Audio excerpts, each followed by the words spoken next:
Streaming. Cool.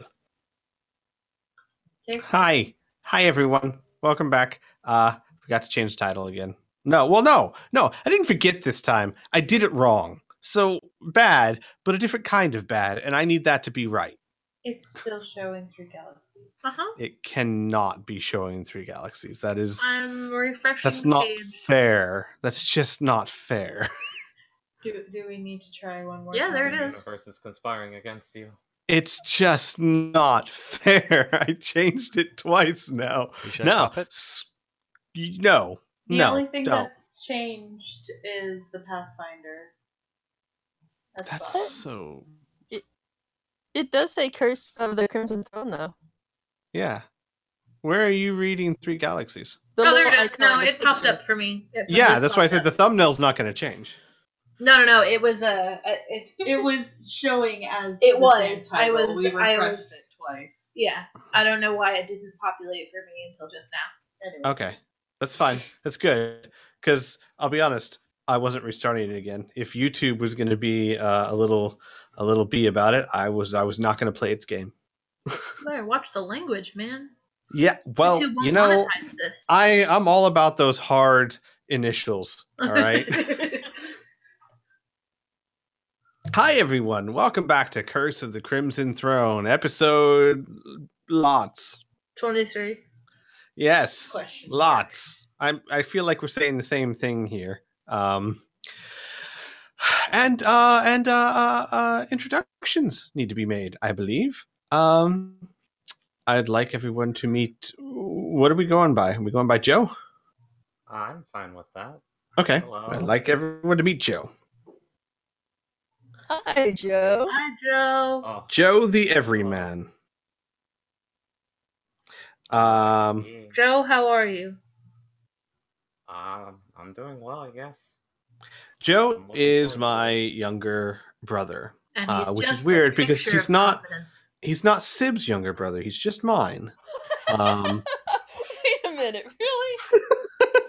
I don't know all the details here. There were lawyers involved. It's weird, but no, he's our younger brother, and he is going to be taking over for the foreseeable future. He's going to be taking over the role of Flack because, quite frankly, I can't be bothered.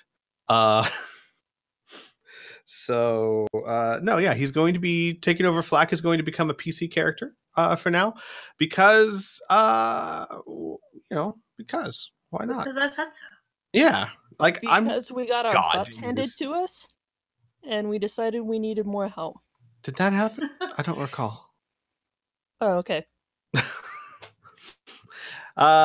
Yes, welcome back to Curse of the Crimson Throne.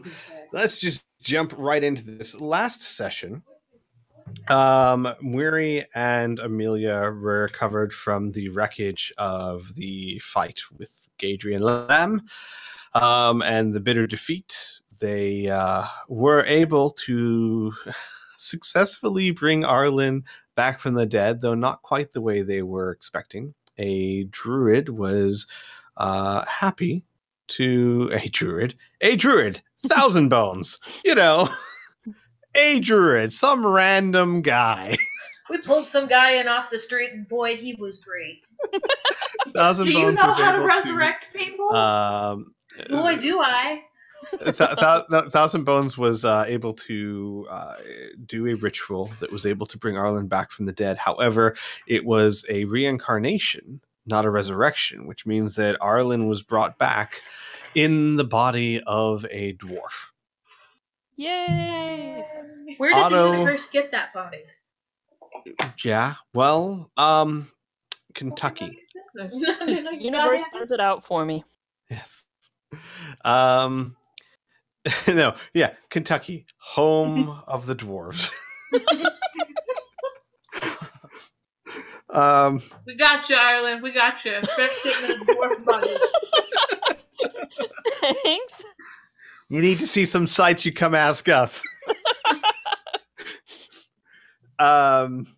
So Otto unfortunately was not able to be saved. The God of War had plans for him.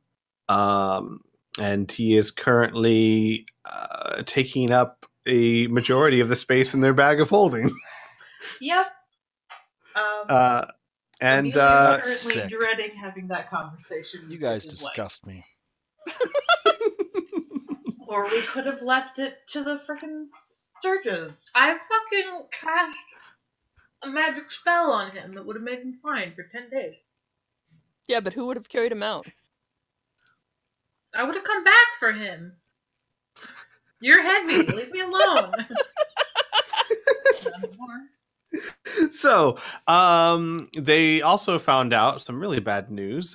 Somehow, some mysterious way that the party is unaware of as of yet, the one of the Arconas was able to find Triana and send the guard to, well, the Queen's personal guard to capture her.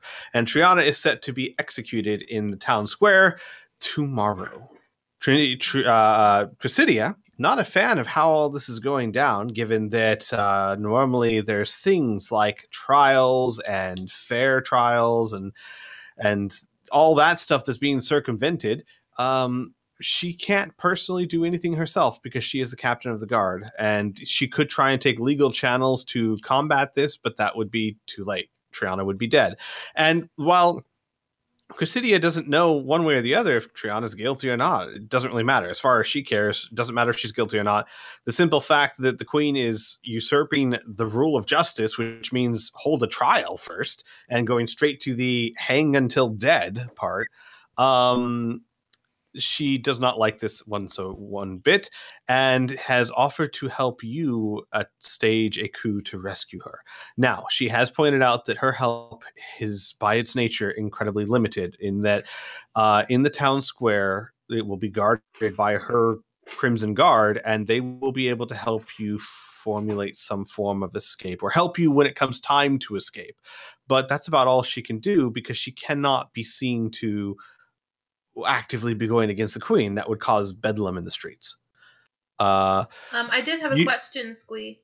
Mm-hmm. When we were having that conversation with Cressidia, was it, I do not remember, was it at all mentioned what Cressidia wanted done with Trinia? Like, where does she want her to go? What are we going to do with her when we have that her? Was not... no, actually, yeah, it was. She said that you needed to get her out of the city. Now, that's just what she said.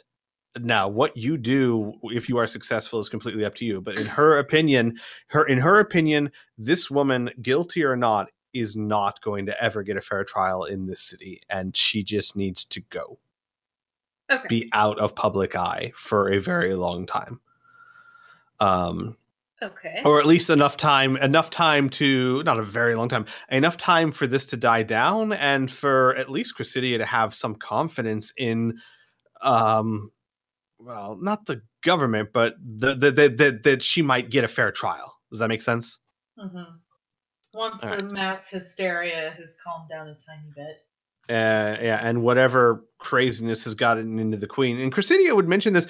She's not convinced. Like, she's not thinking that the Queen's like an evil entity. She's more of the opinion that the Queen's not in her right mind. Maybe it's grief, maybe it's anger. She has seen anger cloud many of people's minds, and she thinks that the Queen is just acting wholly irrationally at the moment. And unfortunately, very powerful people acting irrationally can cause very bad days for a lot of people.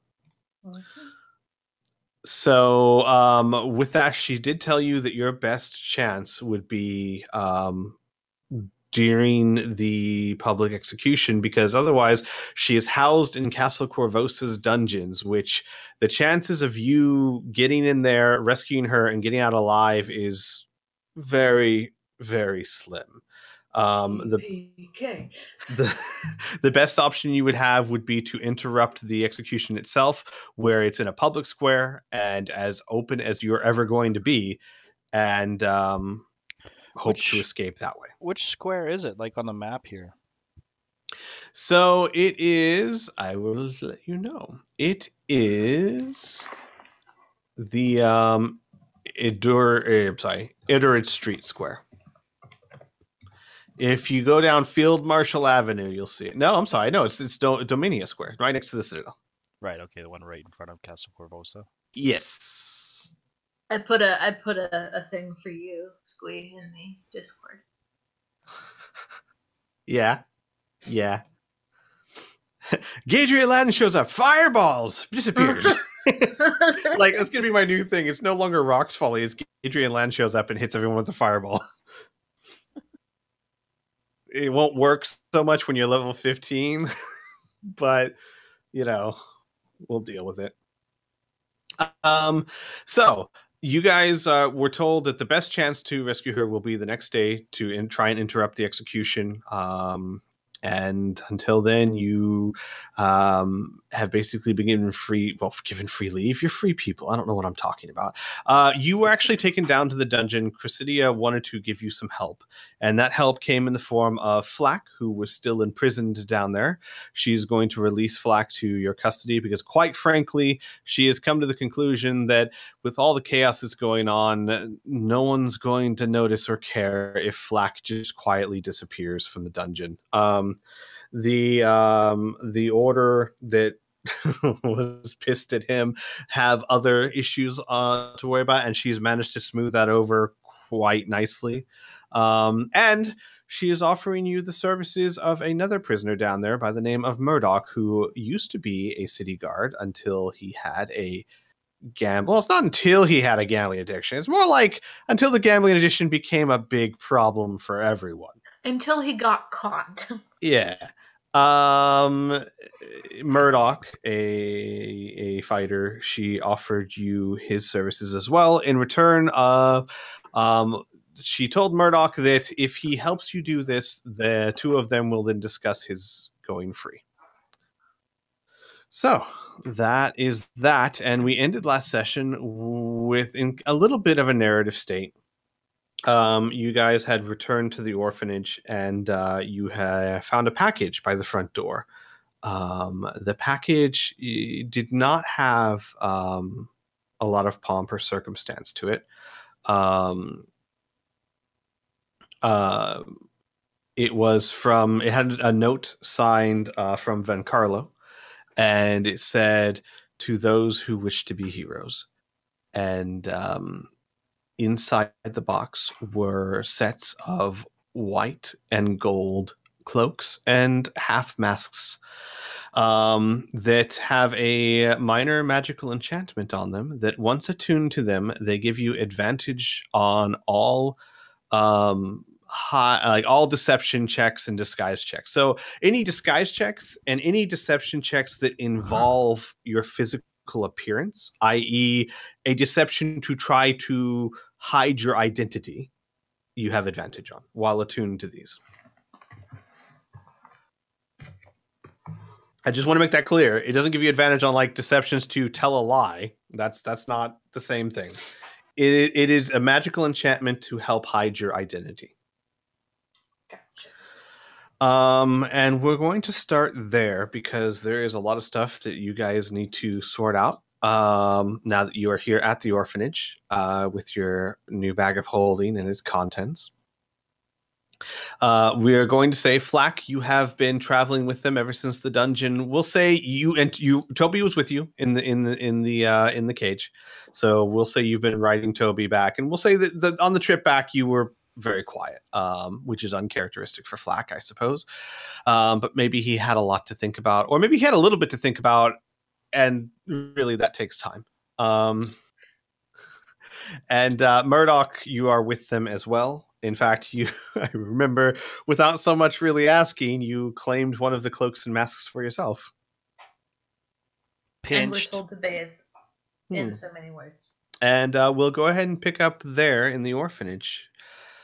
Everyone's there. The kids are there. Otto's wife and Letta are there, of course. Actually, you don't see Letta. She's not in the main room. Amelia, your mom, is there as well. And when you walk in the door, they stand up and they look at you. Amelia just we walks collectively in. look like shit. Yeah, yes, Amelia you walks do. in. She's eyes are puffy, just smears of paint and makeup, and her hair is singed, and she just kind of like weakly waves and goes, "I'm Mom.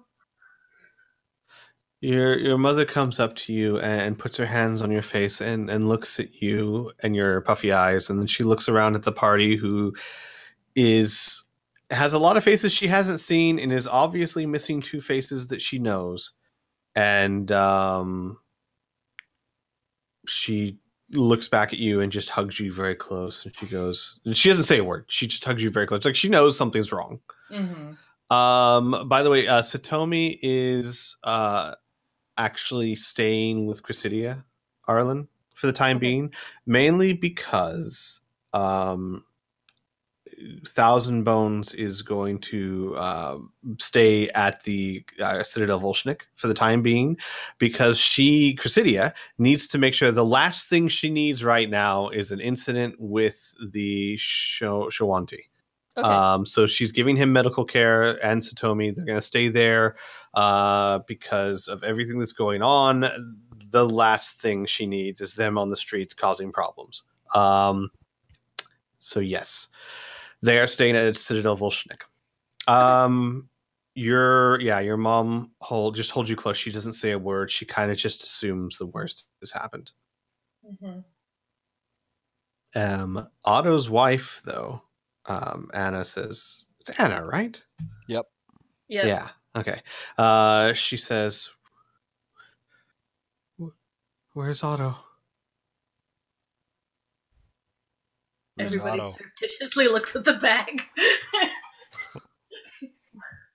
Amelia gives her mom a quick squeeze, just trying to gather confidence, and then slips the bag of holding off her shoulder and puts it down. And I was actually joking about that. You can tell her he's in the fucking bag. She's not gonna pull him out just like, I'm sorry. Just pull out pull out his head and be like, yep, there he is. Even better, just hooks a thumb over their shoulder and then goes to the kitchen. Over there. Oh, God. But yeah, she kind of looks to Mwiri, hoping that she'll fill in the blanks.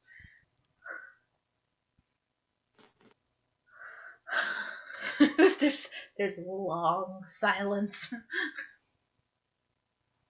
Oh, God. Rochambeau, who's gonna do it? Oh, boy.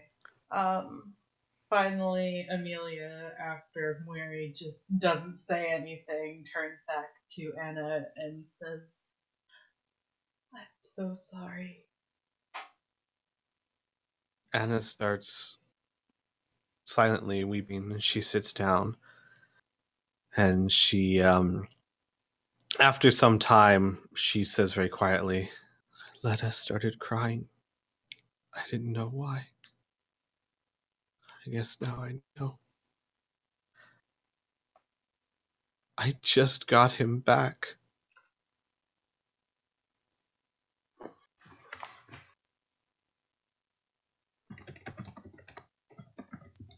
And with that, she just kind of slumps her shoulders and remains silent. So you said you had food? Everyone just turns to him.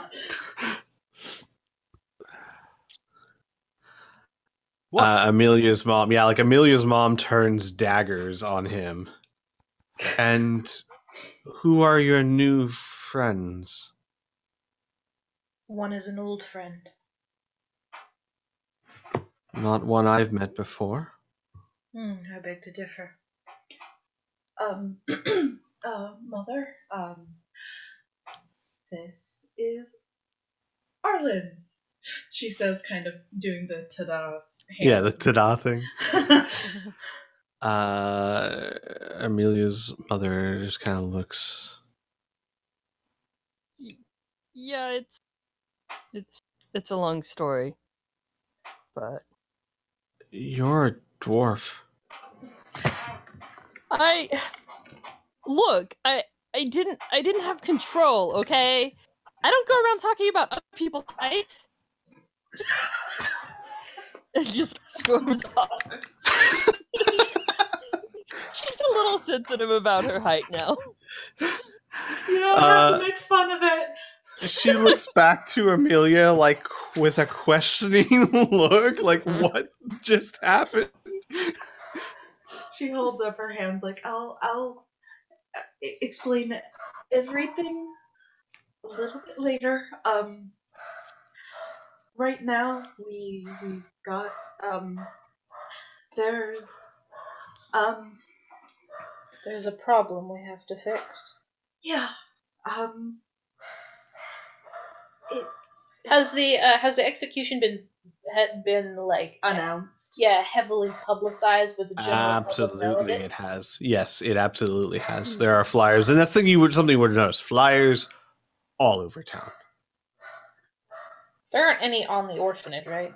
No, none on the orphanage. Plastered across the windows. And you would know this too. I mean, Amelia's mom and Otto's widow, I mean, there are days where they're watching 12 some odd kids. It's not like they go out into town a lot unless there's something that's needed. So it's very possible they don't know anything about it, though it is being heavily publicized.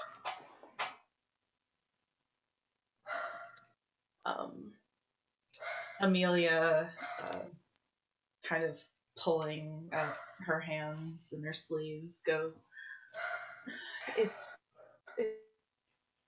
she's sentenced to death. What? Without trial. Who? The Queen. Someone. The Queen's been sentenced to death without trial? No, she said Trinia. She said she's best. Oh, okay. That makes so much more sense. The Queen's been sentenced to death. Because we're gonna kill her. This bitch is going down.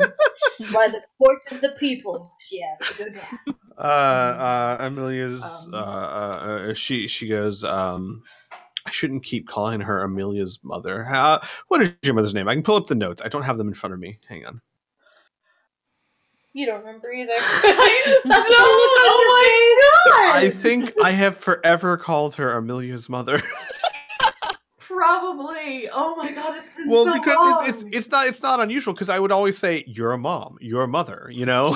Yeah. It seems very so bad, impersonal to be like Blanche does this. Blanche. Maud. But yeah, so she looks around at each of you and goes, I don't understand. I thought you hid her. We did, and we don't know how yet, in character, but they found her, and they are going to execute her without trial. But we're going to fix this. I'm going to fix this. I'm going to get her back.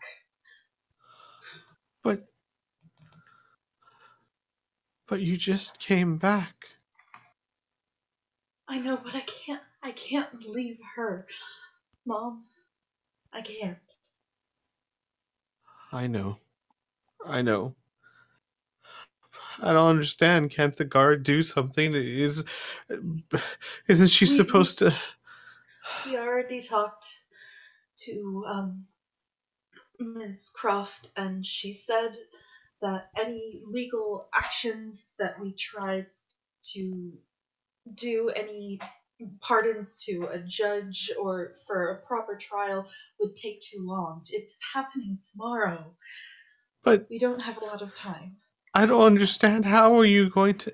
This is the Queen we're talking about. What are you going to do? Just march up there and say no and take her away?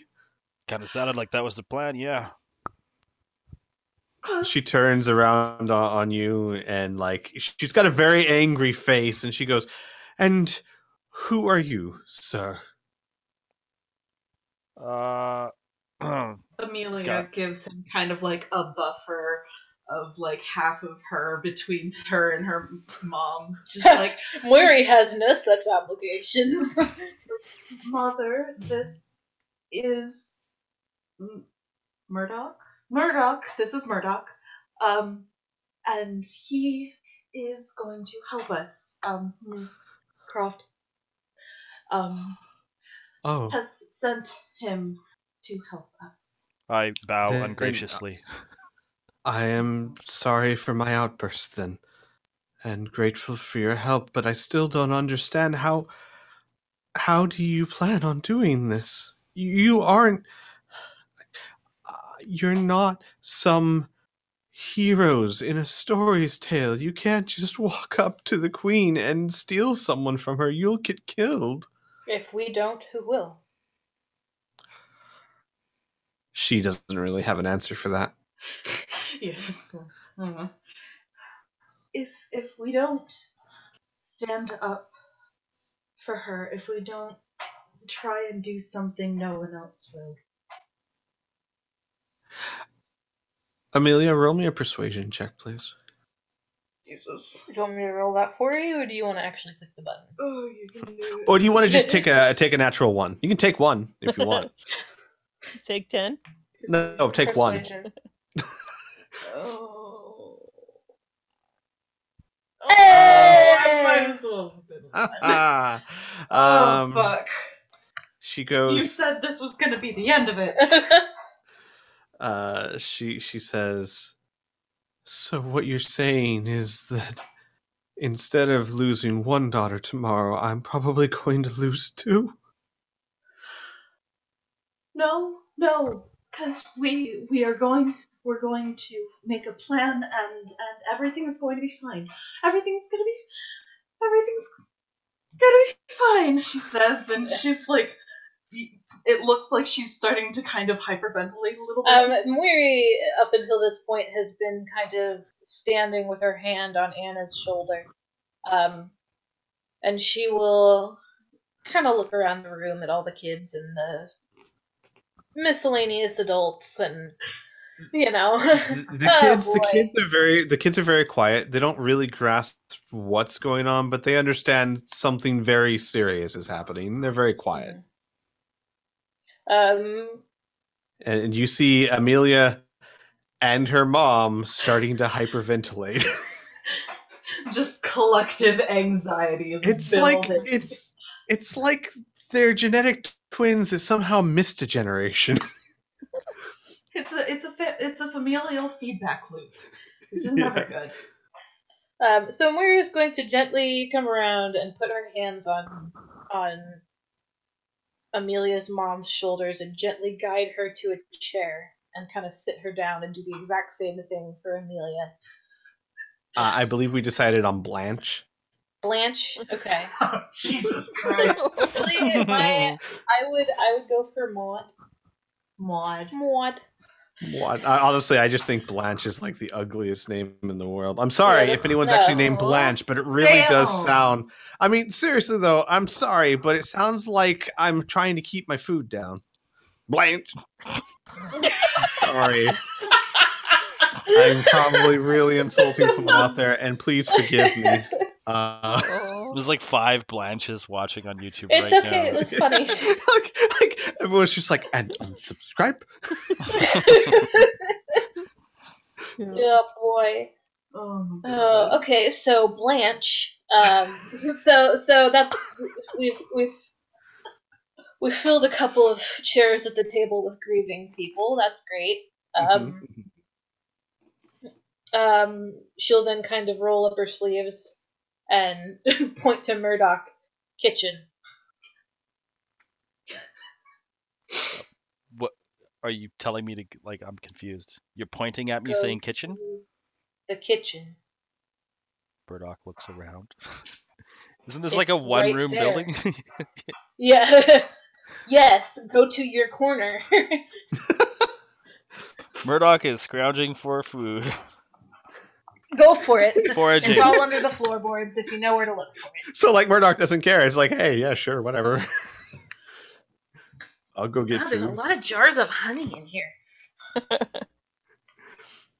Weary will then take a seat at the head of the table. And kind of fold her hands. It's not ideal. But would you rather lose a daughter to inaction? I don't know if I want to lose both to action. She's not going alone.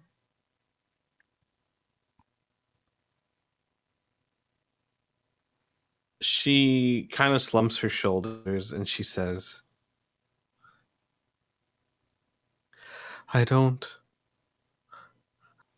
want anything bad to happen to Triana. I don't. I swear to you, I don't.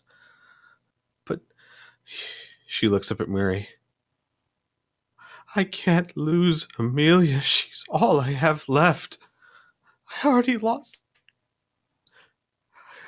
lost more than any mother should have to. This I know.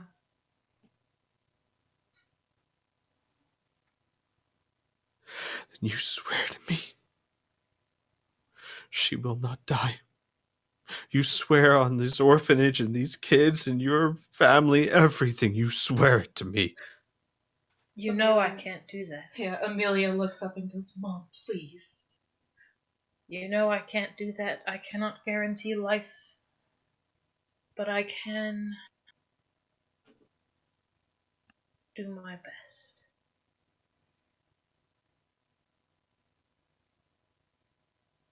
So is your mom coming with us? God. I feel like you can just hear necks snapping as heads whip around at this guy. He's just like, oh, hey, cookies.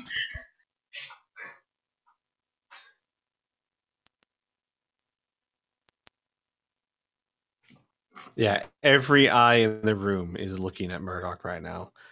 Murdoch's head is like in a cupboard, so he doesn't notice. By the way, what's Flack doing this whole time? They're talking about Goldie, basically his best friend who saved him all those years ago. Yeah, and Right. food, which should have Toby interested. Oh, well, I guess Toby would probably go fight Murdoch over whatever he can find. Murdoch, you're having to struggle against a dire rat. Toby, or no, sorry, my bad. Flax probably coming out of like just thinking about it for a bit because it takes him a while. So you got to give him some time. But I think Resting around now wheels. he probably started trying to argue for his case that it doesn't matter what plan he has, he's going, and that if the others aren't going, he still will. Got it. Well, all right. So, I mean, argue.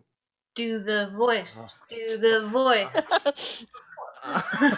No I pressure. can make an attempt. I don't know what. Don't It's- don't take worry it- too much it- about the voice. It's Yeah. fun.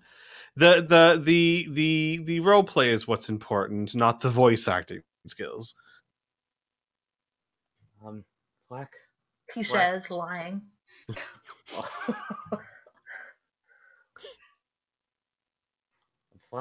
Flack cares very deeply about Blondie. Plan not matter.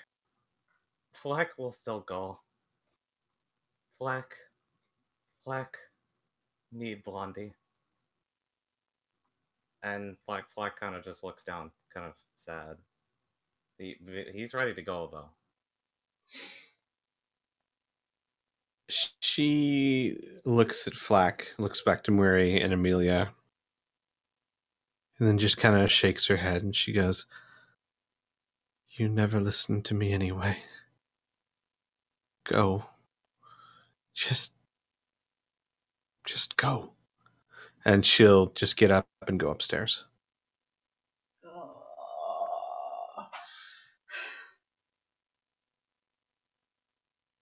What does Anna think of all this? Is she still kind of in shock? She's still kind of in her own little world, yeah.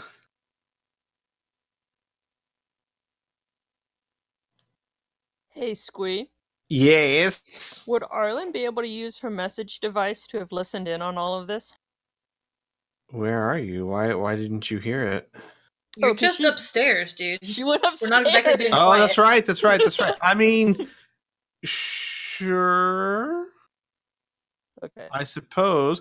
Well, She's 'Cause I listening don't- at the top of the stairs and has Exactly, to that's what I was gonna not say. really, because that's not okay. Not the way you think, because that's not really how message stones work. You send a message, you get a reply if they choose to send one back. That's So fine. it's That's not why I an was eavesdrop. asking. Yeah, it's not quite an about- eavesdropping type of tool. Then she's actually eavesdropping up at the top of the Got stairs. it. All right, sure. Roll me a stealth check. Oh boy. Because I'm historically so good at those. And she falls down the stairs. Oh, come on. New body. New body, really heavy footsteps. So here's the deal. You all can see Arlen up there. But like honestly, given the seriousness of what's going on, like Anna, at the very least, Anna and Amelia's mother aren't like, they know she's there, but they don't address it in any way, shape, or form. I like to think there's just a cascade of hair peeking around the corner. Yeah, like it's very obvious. Like everyone's passive perception is higher than 9.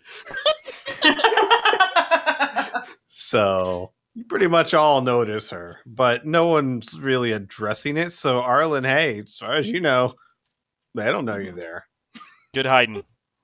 Yeah, well done. Woohoo! Okay. And you would see Amelia's mom just walk up past you and go to her room. Do you try and casually lean against the wall? You're like, oh, I was just coming from my room. Yeah, probably just like try to melt into it. Like you can't see me. You can't see me. Like Kronk. She's doing her own theme music. She doesn't respond either way. So yeah, she goes upstairs. Anna's after a few minutes, Anna stands up and she goes, I should be with Letta. Come on, children. And she'll kind of usher everyone upstairs. Did you see what I threw in the chat, Squeak? Yeah, the chat. DM will remember. No, roll 20 chat. Would it be Oh. appropriate to give Otto's necklace? Yeah, to I was wondering who you were asking. I don't. Yeah, I don't care if you're asking I me. mean, The world that's, at large. that's not really a question you would ask. Roll knowledge history, I guess. Which necklace too? The magic the one. the enchanted one Yeah, Okay. that Trinia gave them. Roll knowledge history for me. that is not a thing. That is not a History thing. is a thing. Yes, it is. History Yeah, is it a is. thing. Yeah. Sorry, it's not under knowledge history. Ah, well, My still. baby. Well, It's gee golly. a necklace. You have no clue if it would be appropriate or not. You also have no clue what common burial traditions are for Otto and his people. Those blacksmiths, they have weird burial Yeah. rituals. Do you throw them in a forge? Nobody knows. They keep it as secret as their metalworking rules. To light him on fire. The 3 things all blacksmiths keep secret: their tools, their trade, their burial rites. I mean, was there a temple of Gorham, or is he one of the? No. Yeah, Gorham doesn't have a temple here. Oh, I mean, we if can ask anything- Asmodeus for what he If thinks. anything, he was a Corvosian. But the problem is, Corvos is a melting pot with many, many different cultures, and you don't really know enough about Otto to know who his ancestors were, what he felt about the afterlife, or anything of that nature. I mean, Spiral Otto never really spoke about such things to them, right? Nope. Like, he never was like, so guys, if I die, I'm gonna need like 24 lilacs, a spruce wood coffin. It has to be spruce wood. Like, he never really went into those kind of things. I would assume that a god of battle would you just leave him on the battlefield. So really, you and guys that may- probably screwed it all up by pulling him off of the place where he died and sticking him in a bag and Well, lugging you him around know the city. what? And You worry, just, you I'm just don't saying, know I that don't- at all. closure. I don't care. I mean, whatever. But that's what I would think a god of battle would want. It's like, well, you're fucking dead. Who cares? I mean, But I'm gonna say with that history roll, it don't matter because no one knows that. yeah, nobody knows that. Not a lot of Wormers, I guess. Whatever. The decision is kind of up to his last remaining family, actually. So It would be indeed. Now I have to figure out what they would Yeah. do. I see how it is. uh-huh. Passing the buck off. All right. Well, but she's upstairs right now, so that'll have And to we're be not going to decided ask her that question until she's ready to answer it. Yeah, what? Yep. No, seriously though, what are we gonna do with the body for right now? At some Like, point, you- she's going to ask where Put that him in the body bag. is, if she cares about burial rights. Right? Somebody who cares about burial rights at some point is going to say, "Where is the body?" Yep, it'll happen at some point. I'm just throwing that out there because you might want to not pull it out of the bag. Oh yeah, we've been holding him for you. Where? In the holding bag? I'm sorry, what? In this duffel bag with all our dirty socks. It's great.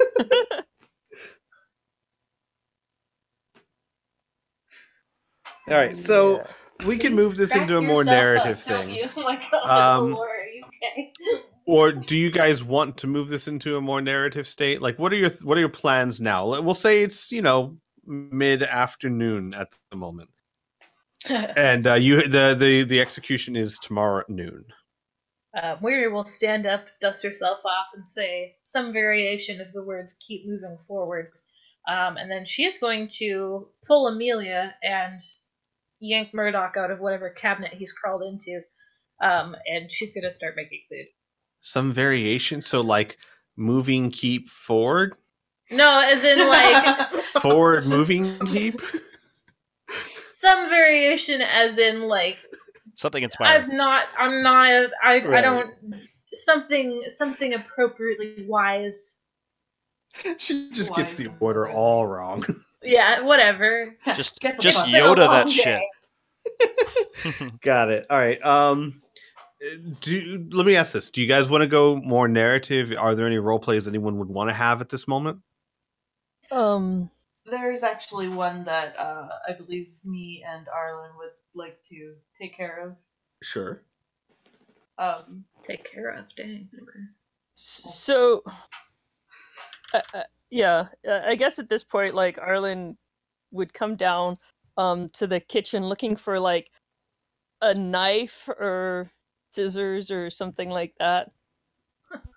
So, I need something sharp and stabby. because I can't deal with this hair. It's always in my face. I need to get it out of the way.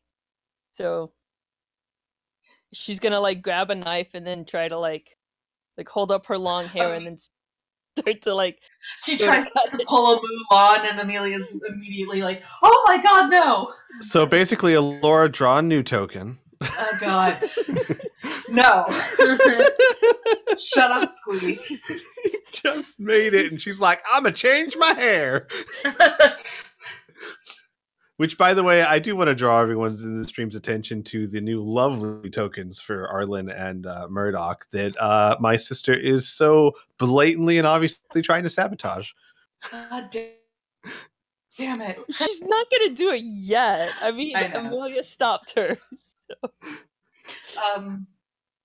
But yeah, I'm thinking she- short and spiky. Sorry, I'm sorry. I'm out. No. You really want to go with curly because she hates drawing curly hair. Oh. Anyway, Amelia's like holding out her hands, like, "What are you doing?" I mean, it's too long and it keeps getting in my way. So then I won't- put it up. You don't. She like gently takes the knife out of your hands and goes, "If you're going to cut it, just don't do it with this." I mean, I don't know how to put it up. I mean, I'm not good at like doing that stuff. I'm not And good she's at like, this girly shit, man. yeah, pointing to like your hair and like all of like that, you know. Well, it's you okay. She kind of like pulls her over to the tables and is like, "All right, so braid, ponytail, what like braid? Braid is probably best. So this is how you do it." And she's going to take like a section of her own hair and start like showing you how to like loop it over and under and all that. Mm-hmm. And after a bit, she's like, "So yes, no, or am I? I'm not very good at teaching. I'm sorry." No, that's good. Here, I'll awkwardly like goes around behind you and starts like separating your hair and braiding it out.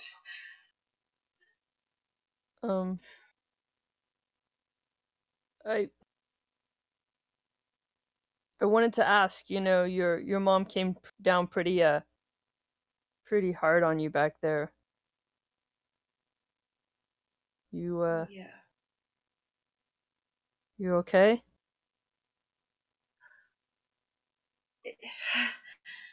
I suppose it's to be expected at this point.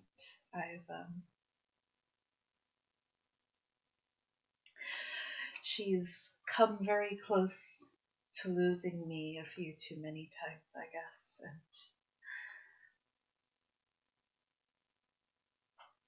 just coming back, and my sister, it's a lot, and it's understandable, and anyone would be upset, she says, and she starts kind of slowing as she's braiding. Yeah. I guess that's, moms are supposed to care about you and be upset if you do dangerous stuff, I guess. I mean, in her defense, she's kind of right. I've neither of us were very good at listening. When before for the gray, she asked me if that was going to be it after we took care of Gadrian, if that was going to be the last. And I lied to her. It's not going to end. I don't think it ever will. She keeps saying that she just got you back. What's that about?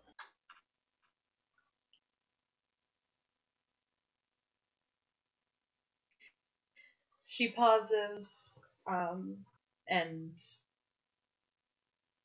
shuffles a little bit in her seat, and finally she goes, When my sister first died, I threw myself into searching for Adrian and his son.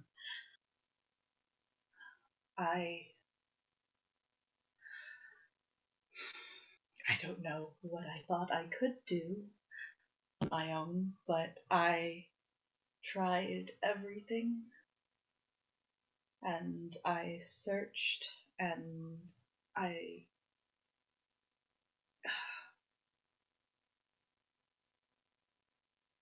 it drove her up the wall. I guess it still is, technically. That I kept looking because she wanted it to be the end of it and for me to be safe, and now I'm doing all of this. And so, yes, it's understandable that she would be upset.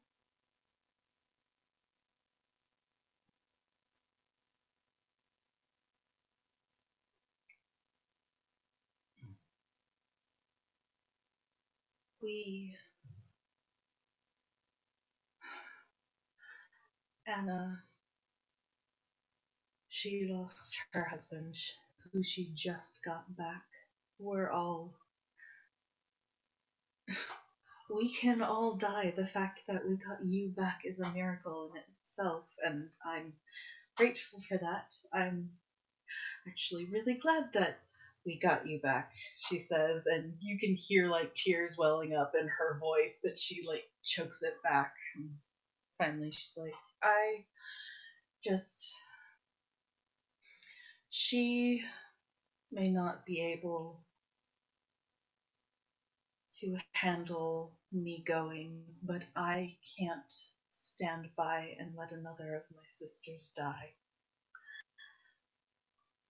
I mean, I just got you back, and I found out about her, and I'm sick and tired of my family being taken from me.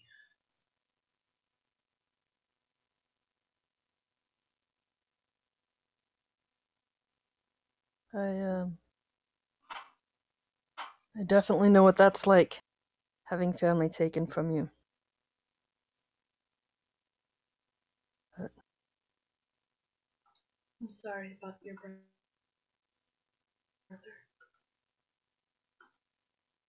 yeah.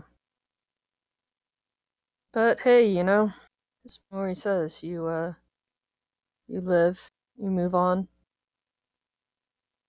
I guess.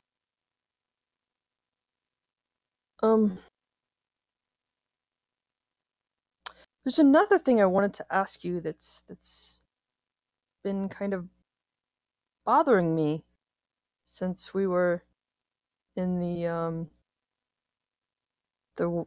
Dead Warrens or Greys or whatever.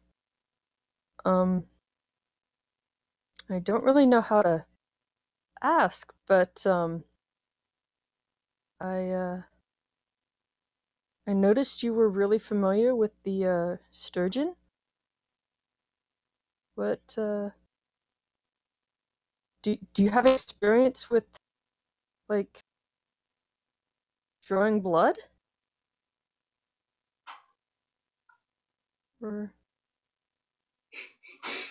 Amelia's very quiet at your back. I mean, I only ask because I mean my brother, he did a lot of medical research, and I mean he didn't use sturgeon exactly, but It's not a very common medical practice outside of necromancy. okay.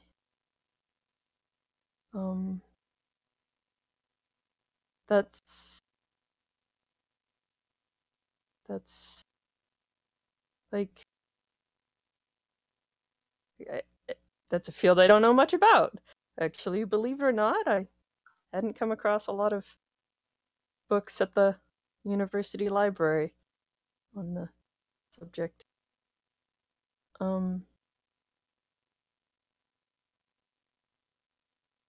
Where do you think your magic comes from?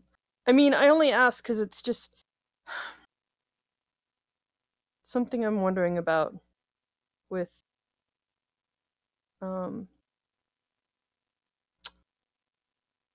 Erasma and everything. I mean, I know that there's some magic that's, I guess, divine, but Nothing quite so spectacular. I suppose I've always had something of a an ability.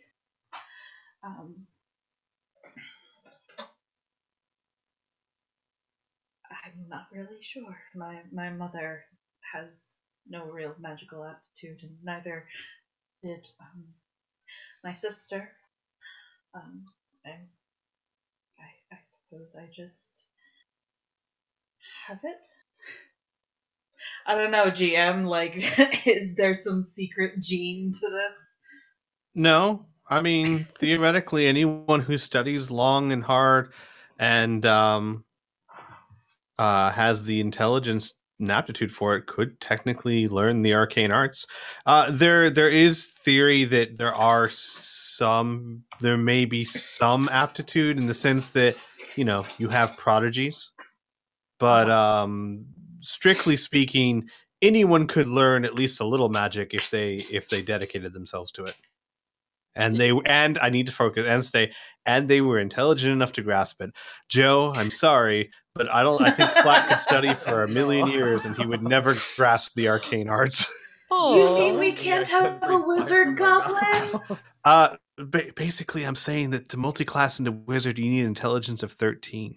Oh. Oh. So you're like 5 behind. He can level up eventually. Yeah, Level you get enough 20. ability score Finally! increases. By the end of this campaign, Flack will be the best wizard here. Yeah, you'll be able to cast Magic Missile on the last boss of the whole campaign. Congrats, dude. But yeah, so to your knowledge, anyone who devotes time and effort and has the intelligence for it could learn it.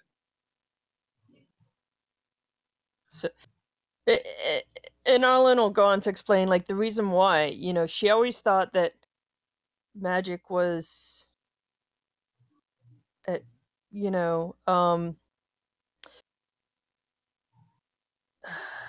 trying to think of how to explain it. It was just something that we didn't understand. There was, like, actual reasons for things to occur, and, like, just like gravity. There was some kind of physical force behind it, but we just didn't know what it was. So she always thought if she studied hard enough and learned, experimented enough, she could create these devices. She could find ways to do magic, but with natural biological reasons behind it. And having the sudden, very religious awakening, she's now also kind of wondering, like, maybe her ideas about magic were wrong as well. So.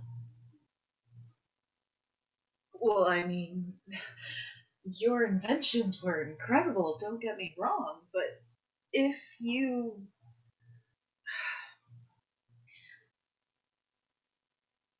I mean, yes, technically, if you studied... I mean, the college has probably hundreds of thousands of books on whatever subjects you would want to get into. Though, I suppose it might be a little difficult to get in there now that you don't have a hidey hole. Yeah. Yeah.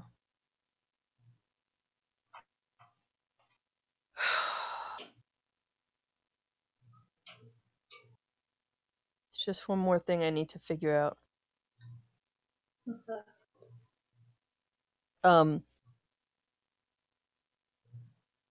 The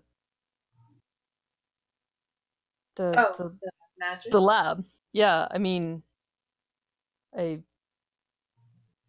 Oh God, that's right. Here, oh yeah, that's going to take a bit of effort, I think. yeah, I have a feeling that everything left up there is actually lost, and I won't be getting any of that back. Well, we can add that to the to-do list, she says finally, and she finishes off the last braid, and kind of like gently like turns up your shoulders to have you like turn around and like make sure that everything's even. Like, oh, thanks. This is helpful.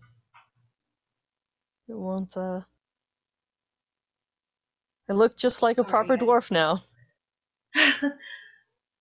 It looks very nice. You look lovely with long hair. I'm Yeah. not really that great with doing other people's hair. It was my sister's talents. Oh. Well, it's definitely better than I would have done on my own. I mean, you saw what my solution was. That's fair. She says, kind of glancing over her shoulder at the kitchen knife still on the counter. She's like, All right. But if you need any help, I will do everything in my power to assist you, however limited that might be.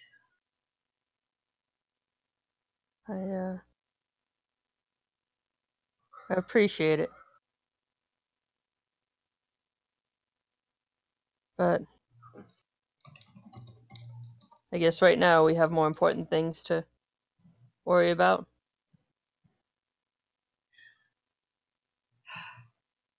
So, you wouldn't happen to have any ideas on how to stop an execution, would you? Like, Nothing sane.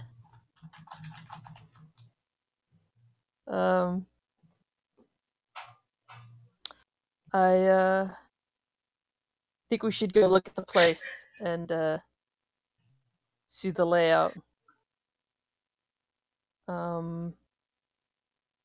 has it been announced, like, where it's... Is there just, like, a general, like, gallows section? Yeah, well, yeah, if there's a public execution, there's only one place it's going to be. So, you know.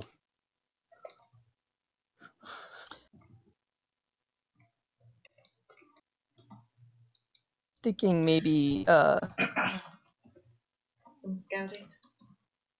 Yeah. Like a very good idea.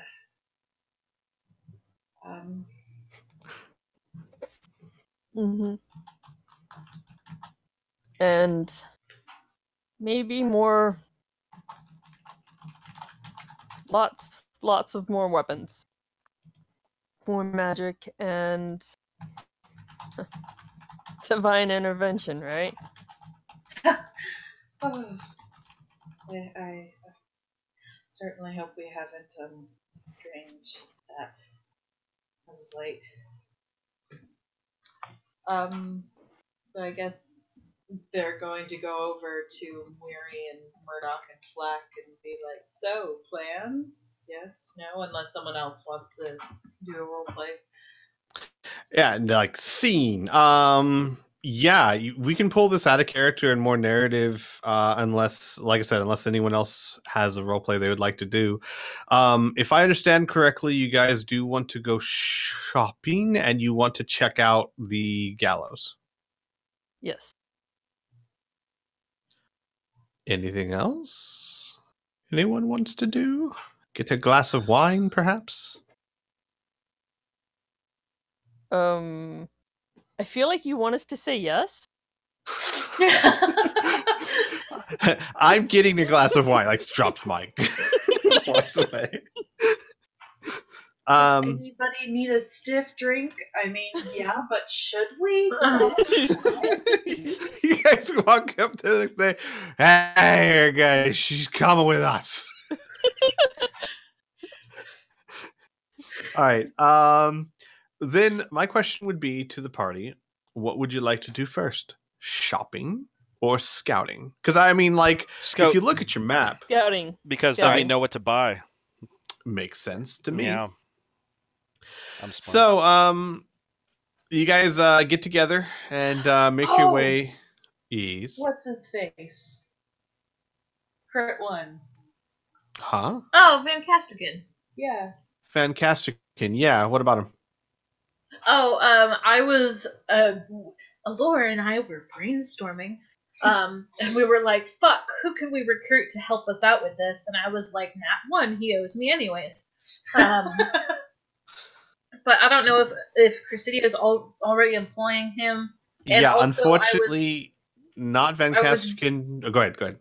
I was really hoping I could track down that mercenary guy who refused dinner. Don't think I forgot about him, Squee. I did not forget. All right, we'll handle these one at a time.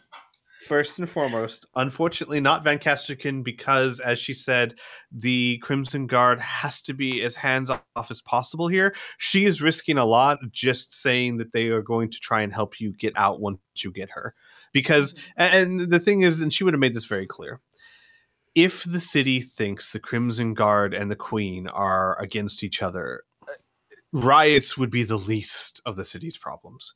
So she cannot just give you, even out of uniform, a very commonly known Crimson Guard to help you. That's why she gave you Murdoch and Flack.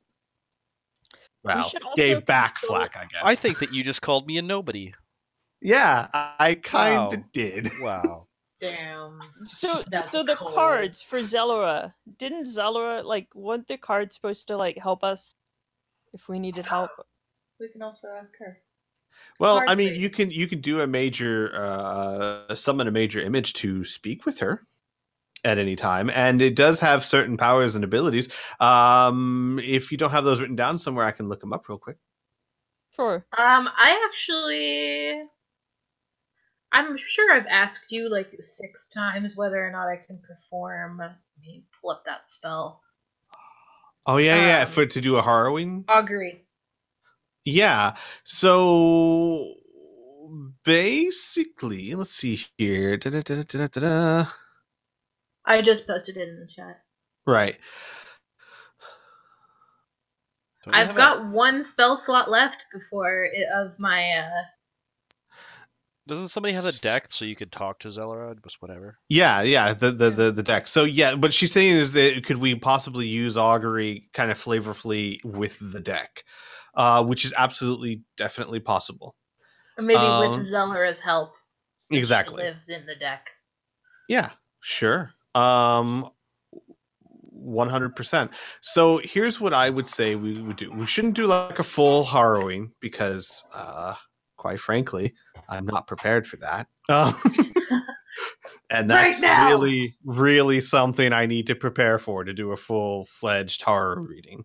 But what we could do is, like, for example, maybe you summon Zelora, right?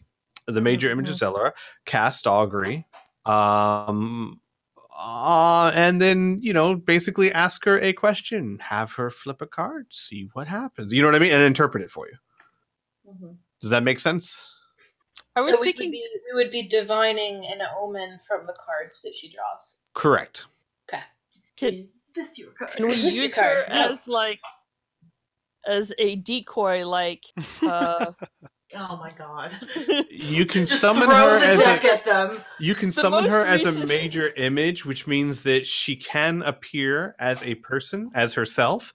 She cannot interact with the world. She is, for all intents and purposes, an illusion, a hologram. But she's visible, definitely. I'm trying to Well, think of doesn't major the last image Star Wars. major image can be appeals to all the senses, so she could be seen and heard. That's true. That's true. I may be thinking of the Pathfinder one, but we can go with the 5th edition one. That is true. It can't hurt them, but yeah, I'd say that she could touch them. Sure. Like in The Last Jedi, just as a like a distraction. Whoa! I didn't- Spoilers. I didn't watch it. So I mean, not spoilers at all, because nothing happens that involves major images. No. In fact, the whole I hear- movie's in Braille. I hear Dumbledore dies.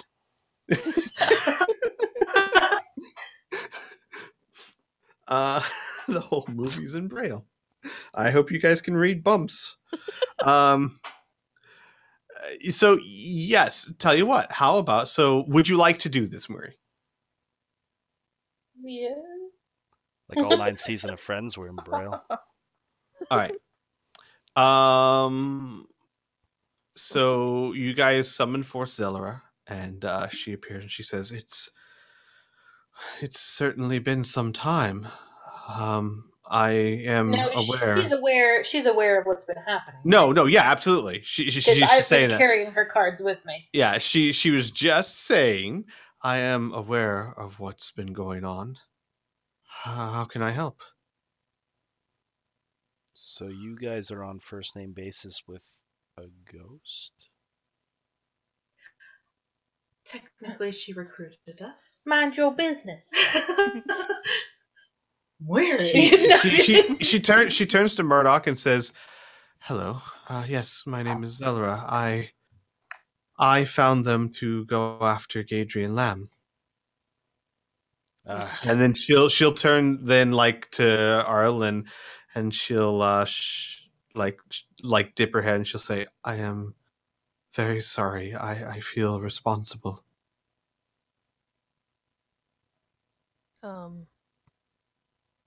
No, I think that's my role. I'm the one that's supposed to feel responsible. No, you don't understand. Gadrian said it himself. He knew what I would do. I think that he or his horrible son somehow imparted to me the knowledge of you, in particular, all of you. I always thought that the cards told me who to find and how, but from what he said, maybe it was that awful son of his. Oh. Well, Using me. I think we've all been used. And Well, what can I do? How can I help? How can I make this right? There is nothing to make right. That is very kind of you to say. if you know what's been happening, then you know what we face about trying to rescue Trinia. Do you have any advice, insight?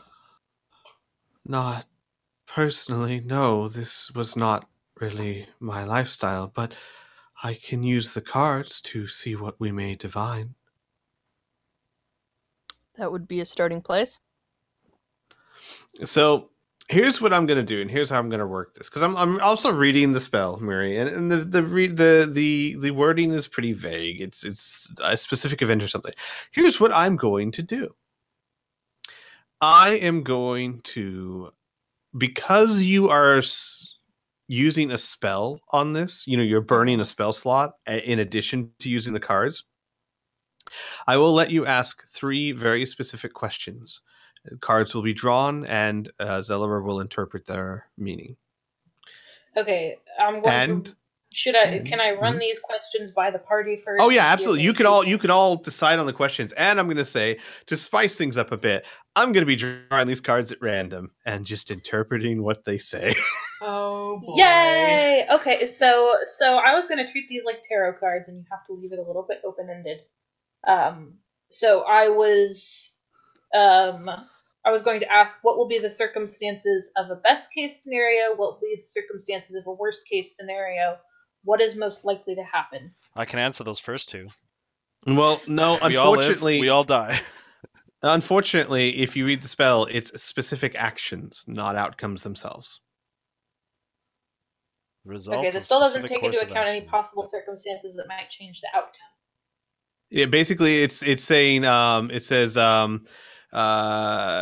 you can receive an omen from an otherworldly entity about the results of a specific course of action, which means what I'm saying is you can't just say, hey, what's the best possible action for us rescuing them? That's a very complex chain of events, not a specific action. Specific action would be something more like, hey, what if we went at night? Or, hey, what if we did this? You know what I'm saying? Okay. Okay, Yeah. can we actually scout out the area first? That might be better. Yeah, and I would also say, I'll even expand that to, it can also be questions. Like, for example, will there be guards at this location? You know what I mean? Like that kind Yeah. of thing I would allow as well. Okay. But something that is complex chain of events, not so much. Will we topple and rule Corvosa? That's a specific thing. Yeah. No, we need a magic 8-ball that will give us the yes or no answers. You pull out a horror card that says "Ask later." All right, so you guys want to scout out first. Yes. Yeah, we don't know what to ask. We don't know what to buy. We should go look. Got it. Is this chat with Zeller taking place before or after we've scouted this out? Are we putting this on pause and saying we did this Yeah, earlier? I would let you retcon that a little bit and say that you do that after you look, because you can only summon her once a day, and I'm not going to make you waste it because you're like, well, you know what? Actually, Zeller, let's just put that on hold. Put a pin in it. All right, so okay, so you guys leave the orphanage. You make your way, through good old Corvosa. Like I said, most of you know that there are one gallows in the city, and they are there at all times. It's not like something they resurrect or they build on occasion. Dominia Square has permanent gallows there. You make your way down Fort Corvosa Boulevard, down Main Shore Boulevard, down Jaeger Circle, down Dead Shawanti Way, all the way down to Academic Avenue, Crest Circle East, and finally you arrive at Dominia Square, which is at the moment quite empty. I'm going to take you guys over to a map. This does not show you the full square, but it gives you a general idea, and I will fill in the other details that you may want or need or ask. The square itself is fully cobblestone, and it is several hundred feet wide in all directions. It is a square that is large enough for many, many hundreds of people to gather and watch the proceedings. The gallows themselves are a wooden permanent structure that's about 4 feet up, raised off the ground. Well, actually, probably about 5 feet raised off the ground. It goes up to basically about your faces, except for Arlen and Flack. It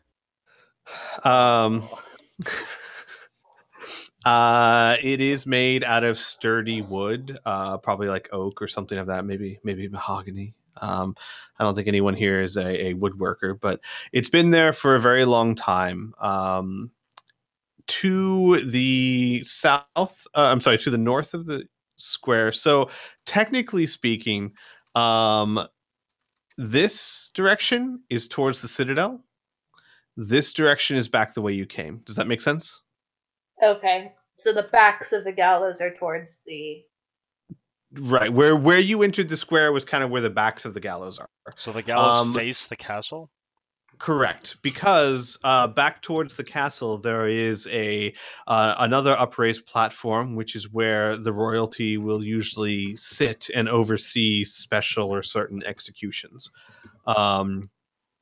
It's kind of like the MVP, the VIP box. Yeah. And the rest of the square is basically barren, flat, level cobblestone. And all around it is, of course, there's the Citadel this direction. And then to every other side, several hundred feet away, are buildings. It just goes straight back into the normal city.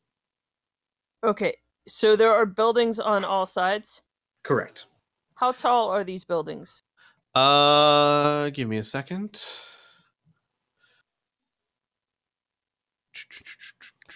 Taller than you. They're not greatly sized buildings. They look like administration buildings, things of that nature. There aren't any that are higher than 3 stories. Anybody who wants, roll me a knowledge local. There's no knowledge local check. There's no knowledge local check anymore.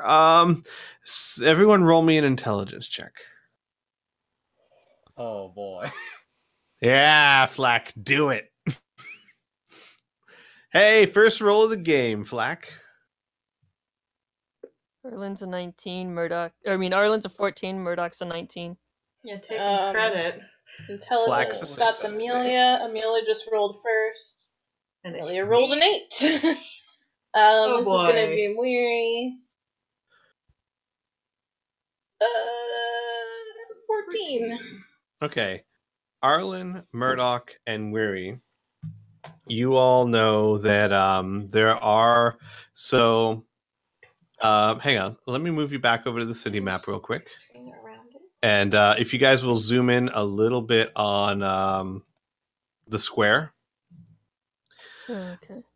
So the back of the gallows is this road here. This is where you come in. You see the back of the gallows. The front of the gallows face here. The box where royalty sits would be here. Mhm. This direction, so to the top left of the other map, there are shingles. And you remember shingles are the like upper roadways used by certain nefarious people. Mhm. This direction are office buildings, administrative, tax collectors, things of that nature. But as you can see, if you zoom in, once you get out of the square, it is pretty crowded, building wise. There's a lot of places to go there. However, these areas don't have shingle pathways. This area does, and they lead off this direction. What about sewers? There are sewers here, but there are no entrances to sewers in this area because since this is a very governmental and one of the more richer districts, there aren't any sewer accesses here, which causes the people who actually run the sewers great displeasure because if there's a problem here, they have to enter the sewers from further away because the rich aristocrats don't like the smell. Oh no. Yeah, they're sensitive noses. No Ninja Turtle shenanigans. Sorry, guys. Tell you what, guys, Okay, I need to run to the restroom, grab a drink real Me quick. Would you too. prefer I leave you on this map or the other map? The other map. The other map? It's a, Is that agreement, everyone? Sure. doesn't matter. All right, so here's what I'll do. I'll put you over here, and I'll make some markings so that you guys can... I'll do some drawings, because I'm good at drawing. So this is the royalty stand. This is that big road that you just came on. The shingles are off this direction. That's my beautiful arrow. And the administrative buildings are Kind this of way. looks like an umbrella. Where would Shush you. Trinia be coming from? Like the royal stand, the royal by the royal Trinia, it's you honestly don't really know, but you assume since she's being kept in the Citadel, she'd probably be coming this direction. Hang on. This direction. Okay. And there's no buildings over here. There's just the base of the Citadel. I'm gonna go to the washroom too, but before I forget, I just want to say one of the questions we should ask Zelra is if what the outcome would be if we tried to like incite a riot or possibly get the crowd on our side or something like that as a diversion. BRB. I'll be back too. Okay. I was thinking we might want to ask, like, whether it would be better to try and, like, does she have to have her neck in the noose when we try this? Or would it be better if we, like, it's probably not best to leave this to the last minute. No, what I was thinking is Erlen wants to like be up somewhere high because she has like 120 feet normal range increment, I think, and 600 feet is like my long increment for my gun. I want to be up on top of like the shingles, looking down from the direction that I expect her to come from, and I make my thunder cannon silenced, so technically nobody should know where a shot would come from. You know. Okay, so who would you want to shoot at? The guards or the people with Trinia? The executioner is probably a good place to start. Yeah, that's what I'm thinking. Like the executioner, something like that, as she's coming out. make some kind of diversion, distraction, and while things are going on, slip in place of like the guards or something, subdue the guards and take their place because we have the cloaks with the disguise advantage. Well, keep in mind that the guards are on our side. No, The not- Crimson Guard, well, I mean, I assume there are going to be Crimson Guard here, and then, like, maybe Citadel Guard, or the Royal Guard, or whatever. Well, we also don't know, like... We're also being hooked up with some mysterious contact. Yeah. Okay. So we could get there, and it could all go to hell. So, I mean, Yeah. that's kind of what I'm banking on. Or have like my idea is to try and get to Trinia before she makes it onto the platform. Okay. Mm-hmm. And being up high, my idea is that being up high, I'll have a better vantage point, and with the message thing, I can like tell people what's going on. Well, let me see what spells I have. Do you have a fog cloud spell? That would be a really good either diversion or obscure. What are you doing? Oh, they're playing with the fucking hair tie. Oh yeah, didn't you have the fog cloud? I do. I have fog cloud, and I've also got a bunch of like other shit. I have shatter if I want to just go all out and bust all the fucking windows. I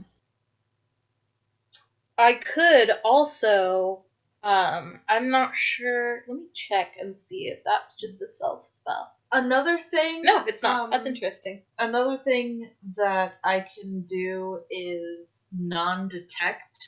Like, as soon as we get a hold of her, slap that on her and fucking book it. I was thinking that I could cast Sanctuary on myself and be in possession of her, so that I can act as a physical shield between.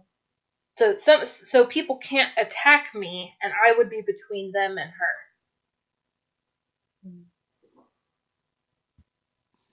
I'm back. What's up? I have Expeditious Retreat, which did something. Yeah, it means you run real fast on your little tiny legs. Well, not me. I can put it into an object, and then Trinia can activate it. So she can cast it, like, on herself. I'm wondering, real quick, and this is totally leaping to, like, the next phase of the plan, but we need to obviously get her out of Corvosa. Do you think that Thousand Bones and,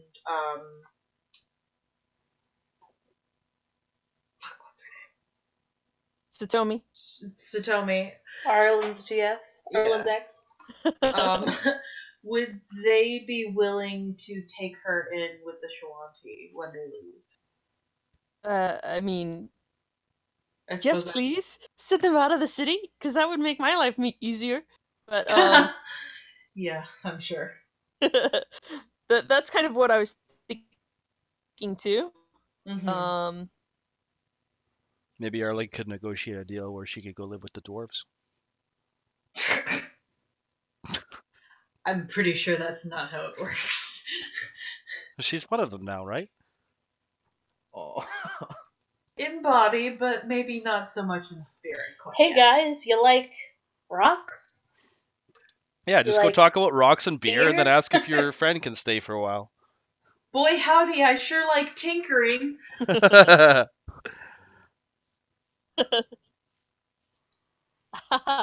Yep. So funny. Oh no, is Flack here? Or Joe? I'm here. Yeah, it's just like it's hard. I'm trying to gauge like how much input I should be giving his Slack because I don't feel like he would be the one to give a good plan. I He'd mean, probably say there's- like, "Hey, there's some buildings." Give a bad plan. Yeah. yeah, like, and honestly, it doesn't have to all be in character. We can, as players, like, toss ideas out. Like, if you're thinking of something, then feel free, man. Just because Flack is not the brightest cookie in the shed, that doesn't mean that you as a player have to be quiet. I'm going to say this map gives us basically zero information. Right? Like, we're looking at this and it's like, well, there's going to be like a little fight or something, and then we run away. That's pretty much the information we got. At this point, my brain is giving me 2 plans. The first one is the Snatch and Transit, which, god damn it, I just finished doing that in the other campaign. It was really hard. And we had the help of rebels, and we don't have anything like that right now. We have a crowd. Incite the crowd. But yeah, we could try and incite the crowd, I guess. Who's got the highest charisma here? But Spiral, didn't Murdoch have something to help hide and get her out? Well, he has city secrets, which lets us move fast through the city. But like, if we're talking 50, 100, 200 feet of just straight cobblestone, that's no good. Right? Yeah. Plus, there's this execution is going to be fucking packed. Because this is the woman who's being accused of having murdered the king. Oh yeah, she's super popular. So yeah. So essentially, what my brain is doing at this point is either we snatch her in transit, or we find some kind of magical hoo-ha to... Wow, breaking out the hoo-ha. Settle down on the vocabulary there. Technical terms. Jeez. Trying to keep up here. But, So there's a couple of things that I can do in terms of... Is a magical hoo-ha a kind of hat? Or what kind of thing are we looking for? A miracle. I was going to say a fleshlight, but... Anyways.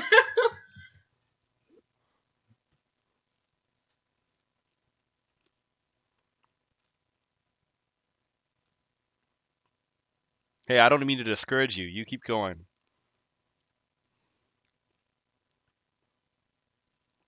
Or did Discord just die and I'm talking to myself? Interesting. But yeah, pretty much like give her a false death somehow. Oh. Like an illusion. Oh, like in Romeo and Juliet. Illusion, or like somehow slip her something that when it comes time for her neck to snap or for her to suffocate, it looks like she's dead, and then they just get rid of the body, and then we're like, haha, she's alive. Or you could have Arlen shoot her. I mean, shoot her! Or maybe we could get Zelora, like at the last minute, Zelora replace her. Not sure how. Zelora with a blonde wig. I mean, a major image can be anything. Step 1: find a ghost wig. Unfortunately, you can. Let's go talk to a Tim major Ronian. Image of Zelora. Let's go talk to Tim Ronian. We need a ghost wig. We're on it. Zelora, we need a T-Rex. We can disguise her. Can't we? How do you disguise a ghost? Yeah, she's intangible. You really? I mean, like, I love being a yes GM, but I'm gonna have to say no to that one. Okay. So real quick, there's a couple of things that I can do in terms of spells that might be helpful to one or anybody, especially Arlen if you are going to be stationed on a rooftop. Also keep in mind, because the information you characters would have, the Crimson Guard is supposed to help you get out of the courtyard once you get Triana. Now, you don't know what the details of that are, but you have been told that's supposed to happen. Rooftop? What's the distance to the closest rooftop? Isn't it like 200 feet or something? It's more like 100 feet. It's not. It's not incredibly far. In fact, hang on a second. I might be able to 'Cause, I tell mean- you because I believe there's a scale here. This damn gallows 50 feet across. Well, that's meant to Uh, hold a bunch of people.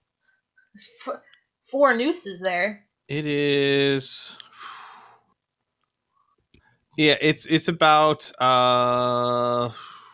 200 feet.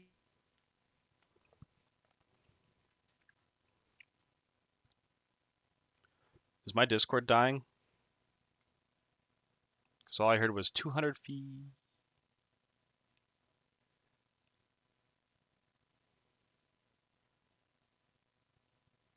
Yeah, none of you are coming through.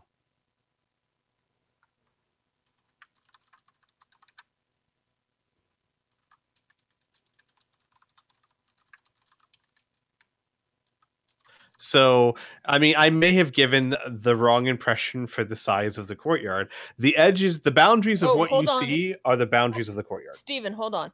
Yeah, I Um, know. Yeah.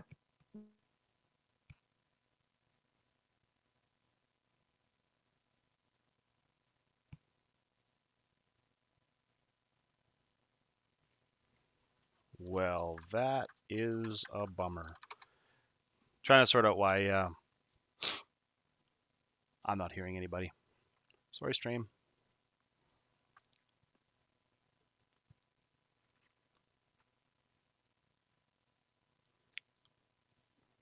And I'll tell them again too. But the boundaries of the map are the boundaries of the square. feet. Hey. No, Hello? Of course I didn't mute you. Jeez, it's just lag or some Discord dumb stuff. But I can kind of hear you. I hear you now at the moment anyway. Okay. Oh, you can hear us? Now Where actually I hear did you so- cut off? Well, I heard that the boundaries of the map is the boundaries of the courtyard. Correct. So I may have maybe over exaggerated the size of the square. Yeah, because I could then if I'm high up, I mean, are you really gonna make me do the trigonometry for that? Yes. What's the No. hypotenuse? No. I'm Use not. your math skills. What's the range on your gun? 150 Oh yeah, you could shoot across the square almost. is normal. 500 is max. Oh yeah. You could. I mean, if you're on one of the rooftops, at most you're looking at most 70 or 80 foot shots. And Even given the That's kind of where I wanted to lead in with this, is that, like, hey, you have a sniper, you should probably have a spotter, because I have this nifty spell called clairvoyance, okay, where I We can create. also use Could you? tracking. You create an invisible sensor within range, which is a mile, of a location familiar to you, a place you have visited or seen before, in an obvious location that is unfamiliar to you, such as behind a door, around a corner, in a grove of trees, or far away. The sensor remains in place for the duration. It cannot be attacked or otherwise interacted with. You choose seeing or hearing when you cast the spell. You can use the chosen sense through the sensor as if you were in that space. As your action, you can switch between seeing and hearing. So anything that can see the sensor would have to be able to see invisibility or have the benefit of true sight, and it would just see a luminous, intangible orb about the size of a fist. and how would this help? Like, Yeah, how does that help Zero? Not to be that guy. Just it's not I like she's mean, a if sniper and you- needs a range. Well, fine then. I'll just no, keep it to I myself. think no, that's good. I'm just not sure what the advantage would be. I mean, I do have the message, so I could be relaying messages down to you guys. I'm just trying to give us as many points of observation as possible. So Oh, I okay. can create that sensor anywhere within a mile. So, I mean, say And then for you example, would we see want what it to. sees. I can see what it sees or hear what it hears. I can switch between the two. So I can say, for example, we want to take this escape route. I can hop over to my sensor, put a sensor down on our escape route and make sure that the way is clear for us, that we're not going to be ambushed.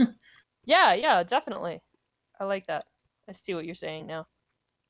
I mean, or there's also, I mean, if you have message, you could also, we could be relaying that information back and forth to each other. Because I mean, even if the shot is silent, you're still going to want to get off the roof as fast as possible.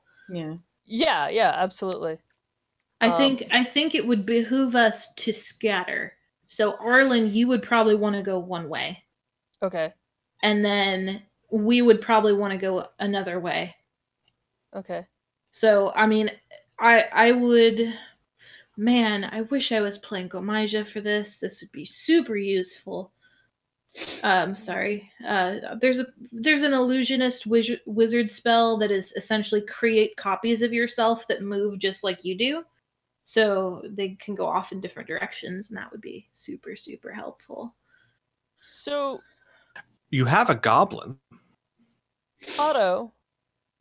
Just throw it Not at really the same thing, but... Just throw flack at things. Arlen opens the bag and says, Otto. No, sorry. You still in there, buddy? You use the body as a distraction. You just fling a dead body in the crowd. Well, Surprise, you thought there would be one dead person here, but there's two! that's an interesting option. However, Spiral, did you ever use that potion of haste? I think I did. Yeah, Okay. I think you did too. It wasn't in my inventory. I think I used it. Okay. Asking.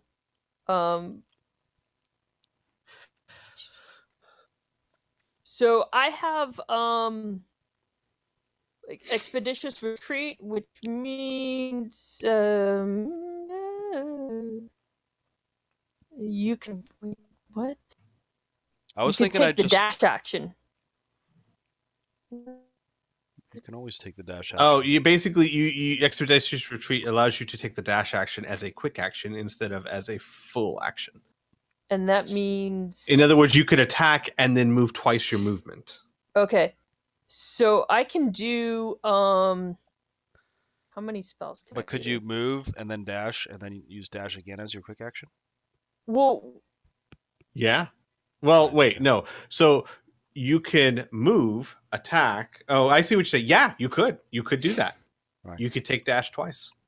so I have I can use 3 spells. So I can make 3 different objects and infuse this spell into 3 different objects. And so other people, say down on the ground, can use this and activate it as a standard action. But they will have that on them, I guess. But if you have to use the object as a standard action to get dash as your quick action, you haven't gained anything. You activate it, If you and then it lasts for... Wait, how long does it last? Yeah, so you can activate it outside of battle and then use Well, it depends on how long it lasts for. effects of it later. Up I to thought- 10 minutes. Oh, Yeah, yeah. you can It's only dash once. as a quick action for up to 10 minutes? Jesus. No, I think you can only do it. Well, maybe you can. Because if What the spell is As it like a bonus one-use action thing? on each of your turns until the Oh 12th. wow, yeah. All right. So yeah. By the way, never mind the map. It is clear to me that it might be very helpful to you guys if I make a little bit more of the surrounding areas. So I'm going to do so. Keep chatting. Okay, Arlen, I also wanted to let you know I do have a spell called Sending, which might be helpful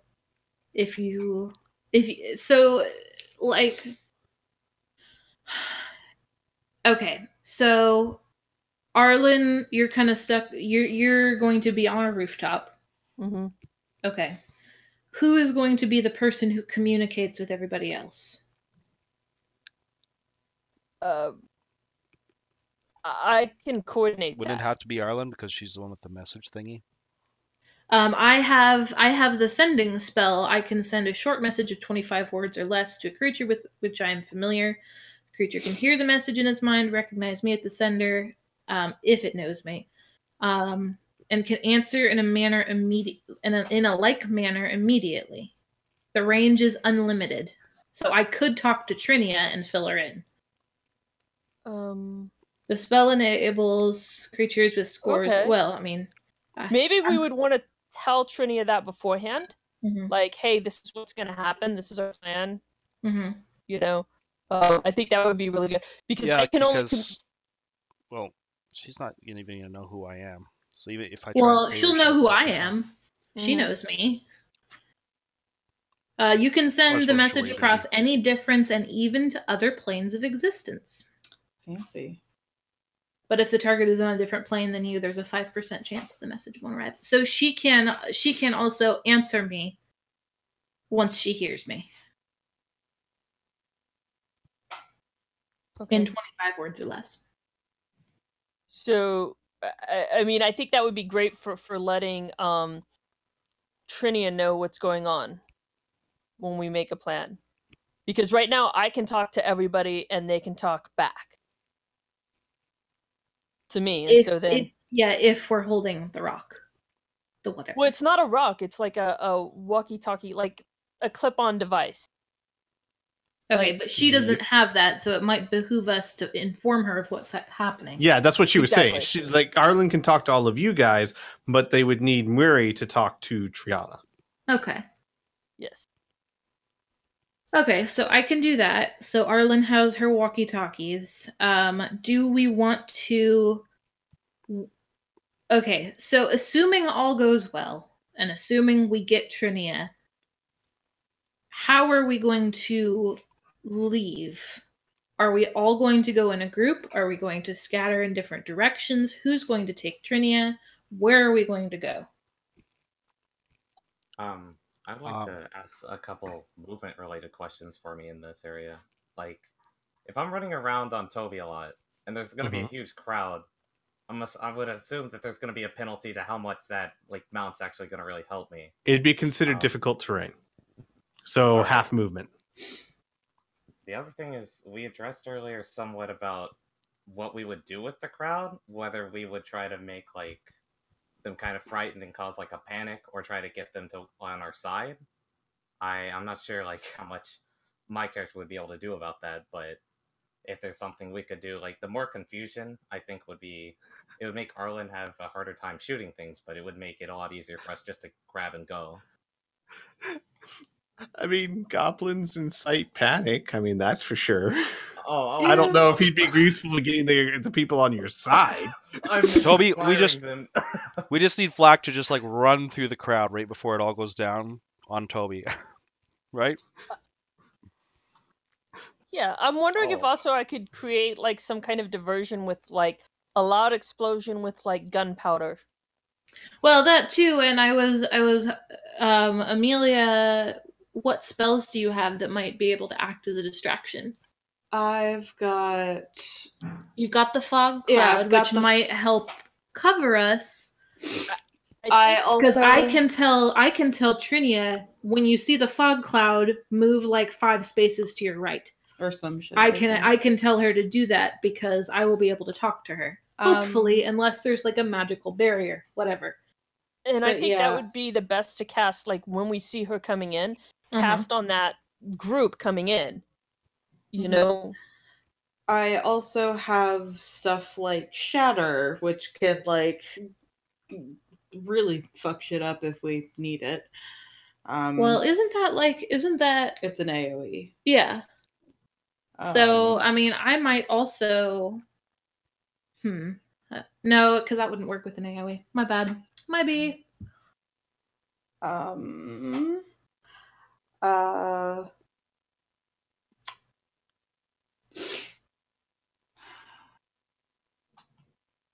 Oh, yeah. Hmm. Oh, I also have a horse and riding saddle that can be readily available. What? What? When did you get a horse? I mean, you guys have a cow.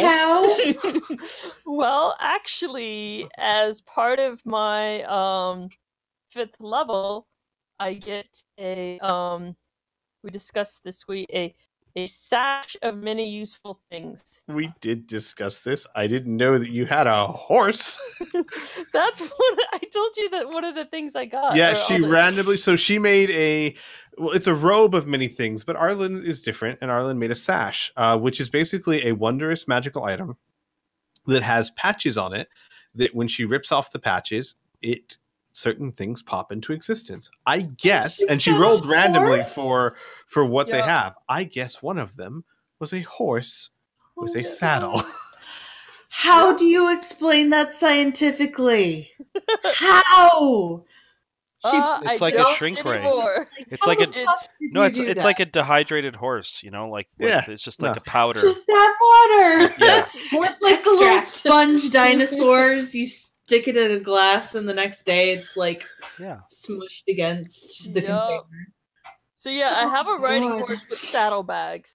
that I can Is that ride. horse gonna? That horse is gonna have no fucking idea what's happening. But that's a very quick, expeditious way to get Trinia out. How many people can that horse hold? Oh, That's a good question. oh. What is the weight bearing It's capacity a of one normal horse. So I mean, one person just fine. Two people, it would be a little hindered maybe in its movement, but No. Or we could also like use the cow. Well, no, the cow. Well- Never mind.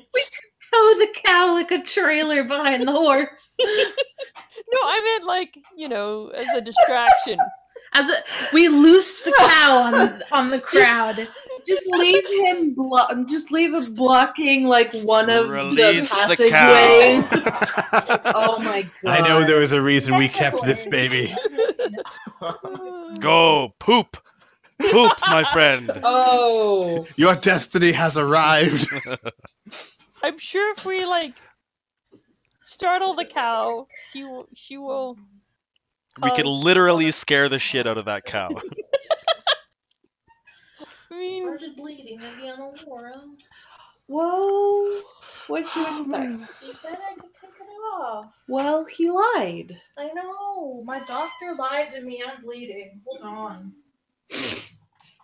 Sorry, poor Blue had to get cut into a couple of days ago, and he was like, "Yeah, after like 3 days, you should be able to take off the bandaging." And now she's bleeding.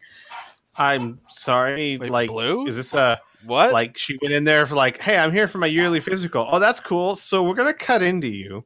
No. It was an implant that needed to be removed. I see. Right, because the government has decided that Yeah. she is no longer worth watching. those government implants. She Check got out her her tracker tracking chip device. removed. They're like, you're just normal.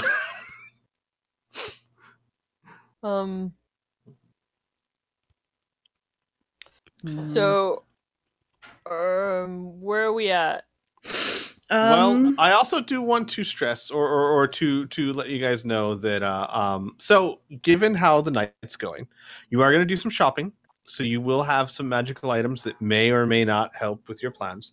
I honestly doubt very seriously we would have time tonight to do the rescue, which means that you will also have the week to come up with ideas and plans. I'm not telling you to stop right now. I love how seriously you guys are taking this, which is great because you know, you don't want to die.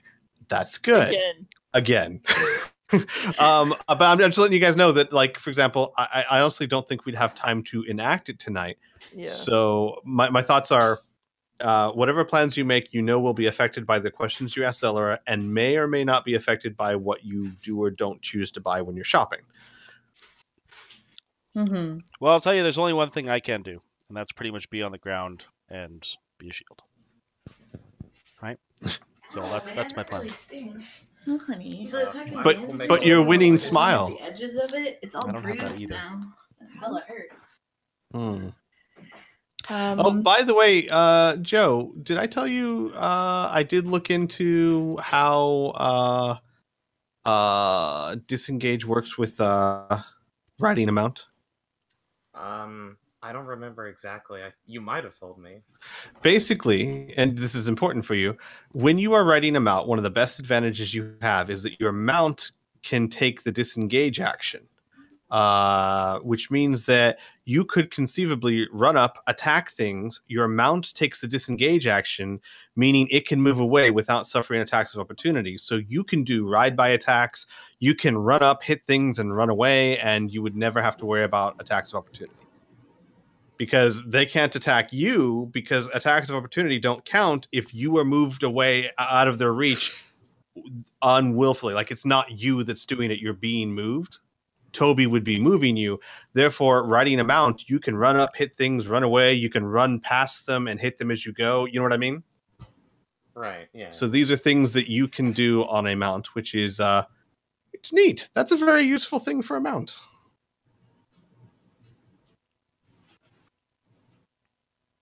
How well, of course, you know, unless you're unhorsed, then you can't do that no more. Oh. Then it's just unfortunate. Hey, Squee. Yes. If someone cast Featherfall on someone who happened to be falling with a noose around their neck, how would that work? Someone? Are we talking just purely hypothetical here? Purely No one in mind? hypothetical. I'm not saying anyone in particular. No. How would that work? Well, here's how that would work. They would slowly descend until the rope went taut and started choking the life out of them. So, on the bright side, their neck would not snap. On the bad side, slow fall does nothing to stop the constriction of your airways. Which means that you would stop Triana from dying instantly, possibly, to dying within a minute or so. What a wuss. Can't even hold her All breath in for a due minute. time. It's not so much the blood that's the problem, it's the constriction of the blood flow to the brain. Mm-hmm. What a wuss. Can't even hold her breath. Oh my I'm God. not disagreeing with this.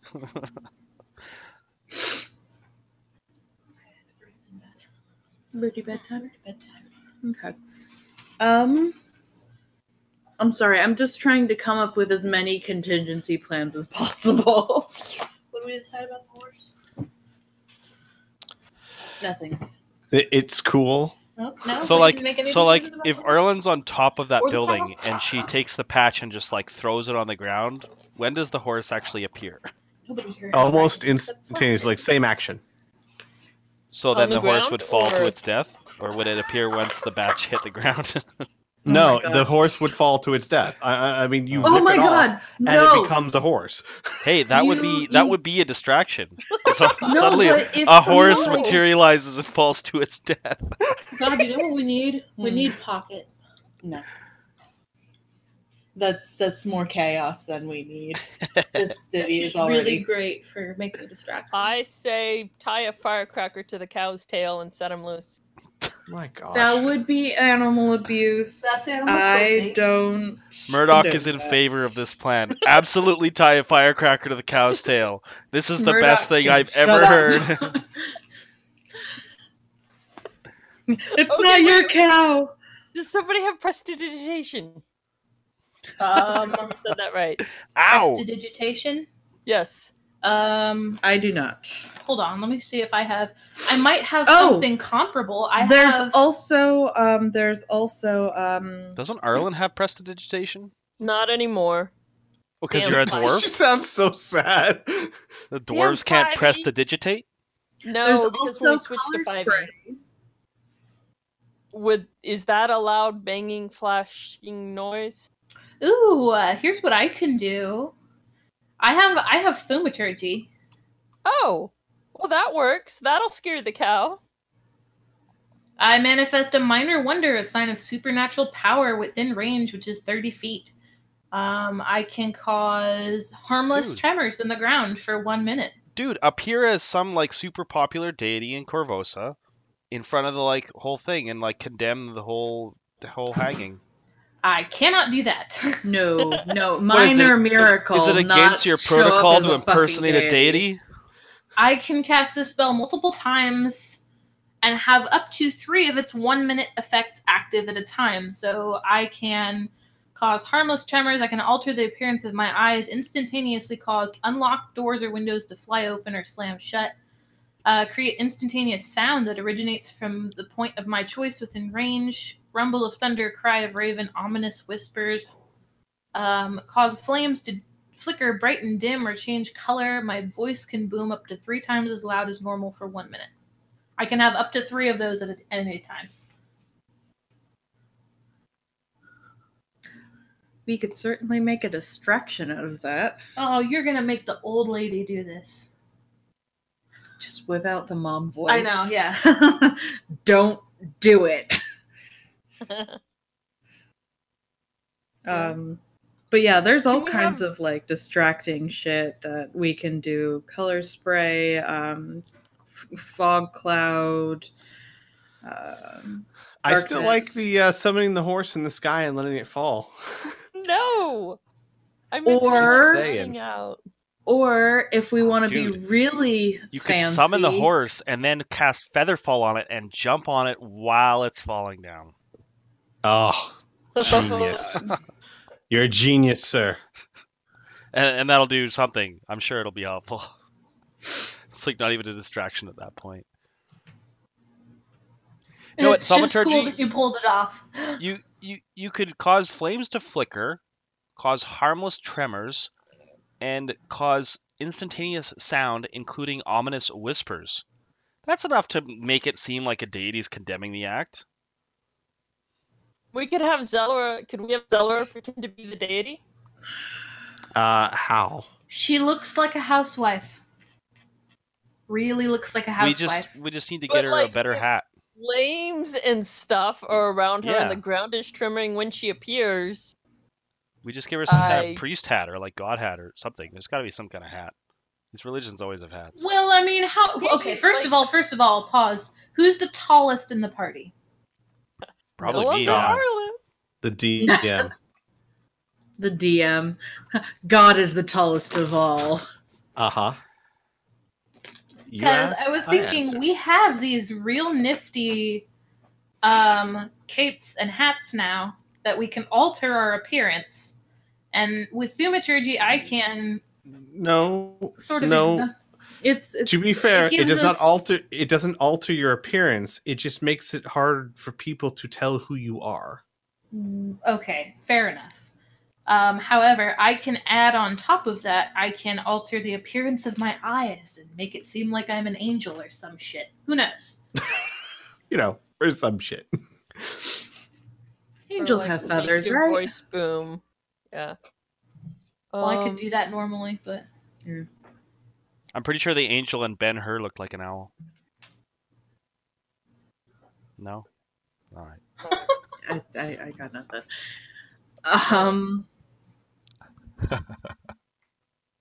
Wait, no, don't go away with my drink. I need my hello. So my vote You is didn't need it. My enough. stapler. My stapler. That was my stapler. Sorry. What? Keep going. My vote is for fog cloud, and then Oh, there's also enlarge and reduce. ooh, that might be fun. We could shrink her, and she would slip right out of the noose. Or then we we could could run and- enlarge the cow. What the fuck?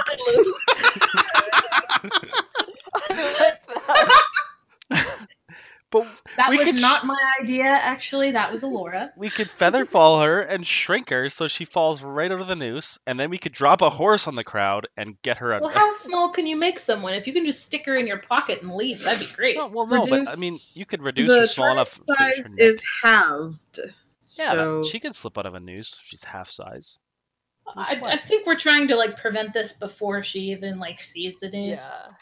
That's the thing, is nobody will even know what happened. Suddenly she'll have just fallen through the thing. She'll be gone. And then you could like show up and glow your eyes and say that it was God's will. Yeah, probably not. I have a charisma of 10. I don't think that will work. But your Oh, eyes glow. ye of little faith. And you have a white cape. another thing to keep in mind is mostly it was very, very brief, but we have technically met the queen. I doubt she would like remember us, but that's just something She- to be paranoid about. She might remember Otto. You could show her his corpse. He was Just pretty rude to toss her. him into the court like a fucking frisbee. Yeah. You'd you be like, know? remember this guy? He was kind of a dick, right? Well, we got him for you. And then Well, we could shrink Triana and run away. I mean, I don't want to speak out of turn too much or anything, but man, if only you had like some cloaks and masks or something that might make it hard for people to recognize you. Yes. You know, if you're going to be blatantly defying the queen and all. So No one will here's a notice the question. 5 dudes in white capes coming up. It's like, Yeah, what's up with here- those well, 5 here- dudes in white capes, that- man? Yeah, that ties into my question. Like, are the capes and masks like recognizable in and of themselves? Yeah, Like- I mean, like the point is, I mean, you're gonna look like people dressed up in some sort of costume. Yeah, so it might be good if we like put those on After we try and cause a distraction. Right, after we enlarge the cow and send it in with firecrackers. Oh my God. exactly. a large flaming cow runs through the streets. It'll be like Princess Bride, only better. Here's the thing: when enlarge Grand wears off of the Dog. cow, if it took a shit while enlarged, would the shit still be big? Oh my Yes, but only until the Asking spell the real ends. questions. Oh my god. I like this. Using the cow as a distraction. Enlarging the cow could be kind of cool. It would cause the crowd to scatter. We could It could- also. It could literally trample people, though. I mean, Yeah, that's a bad idea. Side. Well, it wouldn't hurt people if they were fast enough. if they were smart enough to stay away from the giant cow. Yeah. Fucking Hey, natural You selection. get stomped by a giant cow, that's your own fault. Exactly. Yeah. No one told you had to go run with the bulls, Sarah. Yeah. Okay. Maybe Face would have something. Who? Timonius. Oh. Yeah. You sound so Well, we better- non-enthusiastic. I'm thinking we better go talk to that guy before it gets too late. If we're gonna do that. Yeah. Yeah. Yeah. Because now people are yawning, and Yep. things are starting to And- get somewhat ridiculous. So I've got the basics here. Of course, I might touch this up over the week, but you can Sure. go to this map and take a look. So larger buildings to your right, castle to your bottom, smaller buildings with a shingles pathway to your left and upper left. Make sense? Yep. Yes. And then large road. Yeah. Okay. And so to answer your question, Arlen, if you were like on the roof of one of these, you're still just barely within 100 feet of the center of the stage. You're technically going to be reaching if you're going for the far side. Does that make sense? Yeah. Well, it also depends on where you are. Like you Yeah. might be able to hit it. You'd have most of it. So Okay. I mean, I was thinking of more like down here or whatever, like wherever she entered from. yeah. So wherever she enters, basically that consider that to scale. Yeah. Okay. All right. So you guys take a look at the place, and it looks a lot like this. In fact, there's also the stage back here with a single throne. Actually, there'd be double thrones there, right? Because she was married. That's a thing that That's can't just that's forget. the whole point. Is one of them crimson? No. What do you think they carry? They don't the actually Crimson haul the throne out. every day. Okay. Oh god. So yeah, this is what you see at the moment. It's empty or fairly empty. There's like a few people ensuring that the gallows are Mhm. ready to go and all that. But you get a good idea of the layout of the land, and then you make your way back over to Timrodian's Bazaar. You enter in. Murdoch. Has Murdoch been here before? I mean, he knows about it certainly, but has he been there? Probably not. Okay.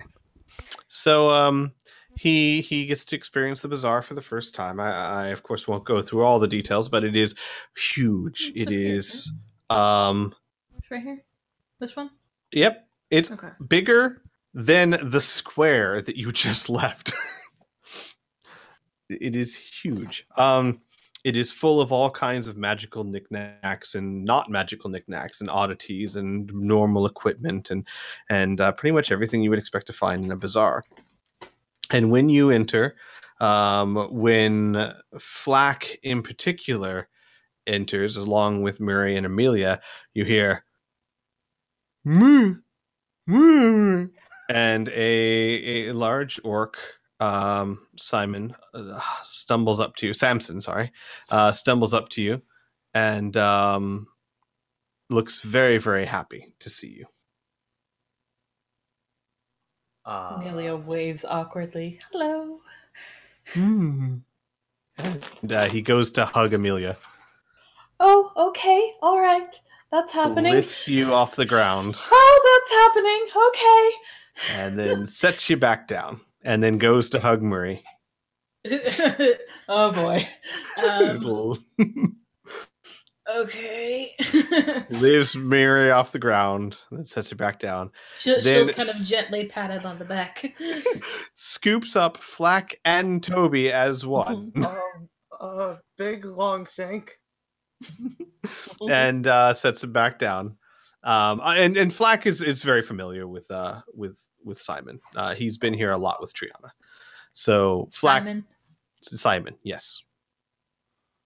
Flack knows him very well. He is Timronian's assistant, a mute orc who has a strange aptitude with using magical items.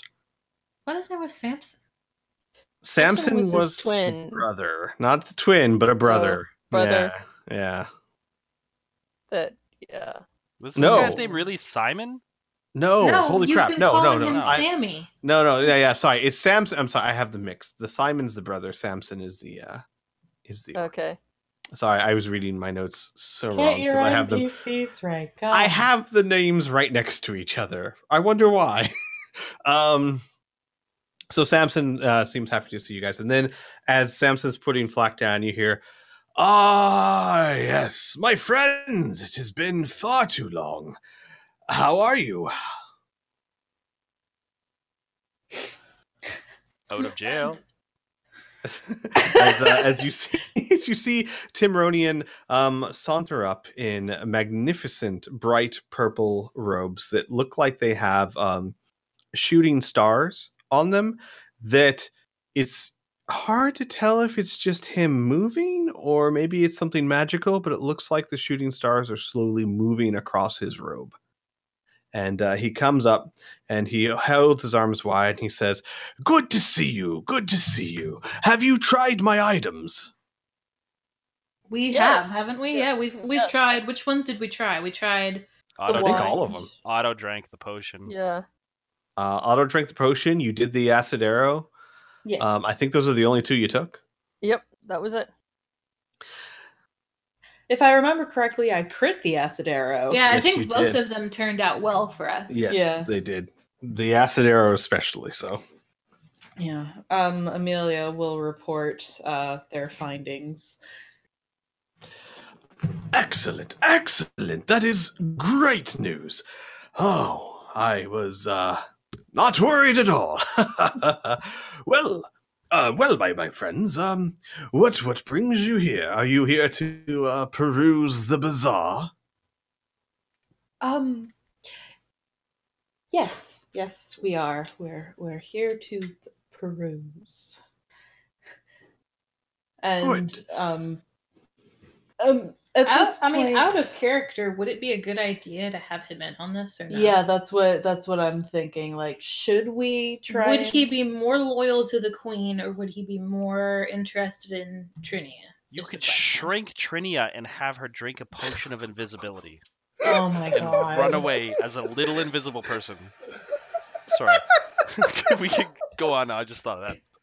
If she's invisible, what's the point of her being little? Because she'll I slip out of the know. noose, and then under the gallows, you give her the potion, and she runs away. I think it'd be funny if you make her bigger and then invisible. Then how do we? Then we have to cut the Because she can noose. move faster that way. I mean, if you shrink her, she's She going to be just- small. Her feet touch the ground before the noose slaps.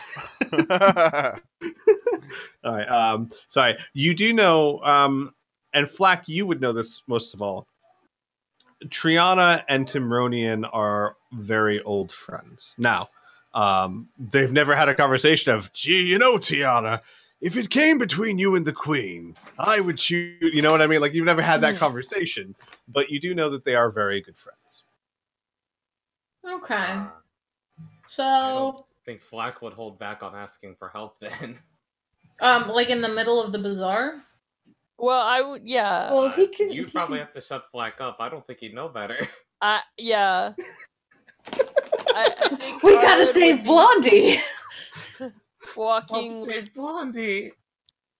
Flack or near Flack, and then as soon as he says something, she'd like kind of reach over.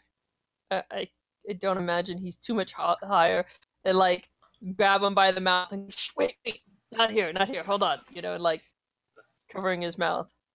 Timronian, his mouth closes, his arms go down, he stares at all of you for a while, and especially Flack, and he goes, "Ah, yes, shopping. You're here for some shopping, I see. Well, perhaps you should, before you start shopping, give me a few more details on those items that you tried out. Right this way. It's too loud in here. I can't hear. My old ears, you know." Yes, of course. We want you to get the full exposition. Amelia says, totally smooth and unawkward. Mm-hmm. And he'll lead you guys to a back room. And he'll kind of close the curtain. And then he'll sit down and he'll say, "So you've heard, I assume. The whole city's heard." Yes. More than heard, I suppose. Terrible, terrible business.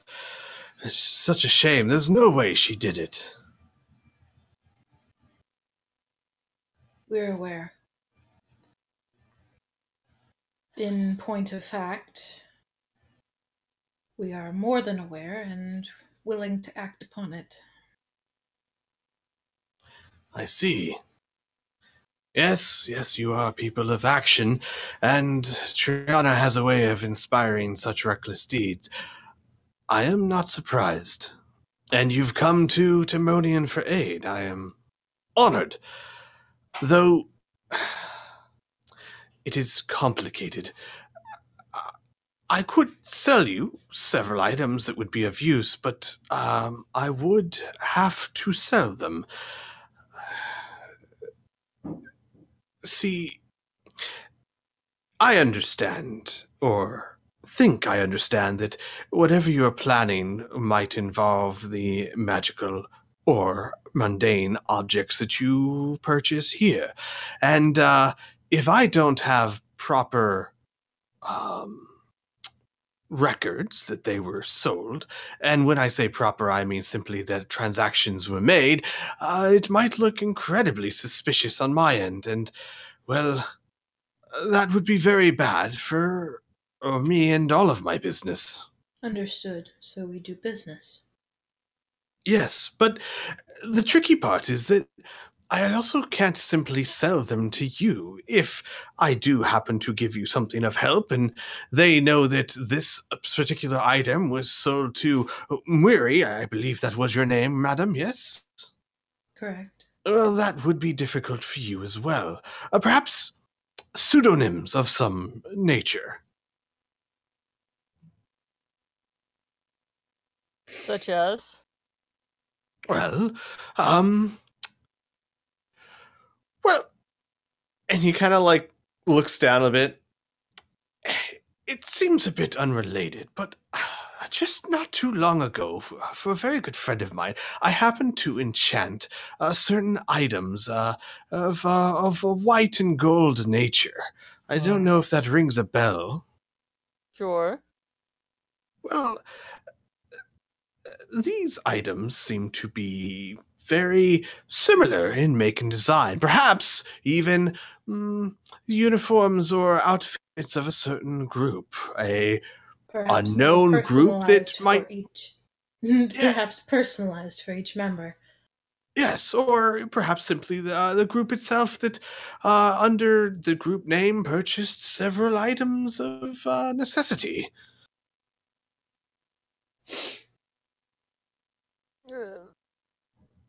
The group name. We're being asked for our band name, guys. What's our band name? Oh God. Giant The- cow. Giant cow. Okay. Giant flaming cow. I have to amend that.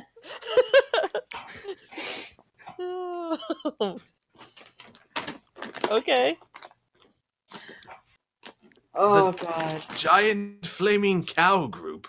Oh boy. I don't Amelia suppose just you has could her in her hands. shorten that down a bit.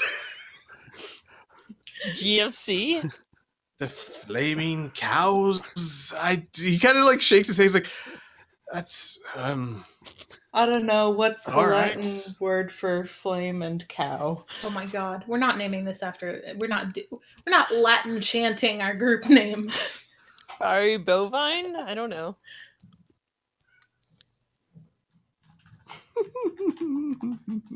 Someone's typing. Yeah, someone's typing something. Ignis." Sorry about Hang that. on. Ignis bovine? What Bovinus? Bovine? the? Betula illegalis? That's a cow? I'll What? take it. Well, are we going by the genus name or the scientific name? What's the scientific name? Because I think the genus or family name is Oh, yeah. Bovine? yeah, Bovidae is the biological family of ruminant Yeah. cloven Oh, hoofed animals. bovinus. Ignis bovinus. That's Ignis like bovinus. bovine. Ignis It's bovinus perfect. sounds kind of cool. And considering how many stuck-up, ridiculous names are in this fucking town, Yeah, the domesticated. Okay, so domesticated cow's scientific name is Bos taurus. Bostaurus. Hang on. BOS what? Taurus. Taurus.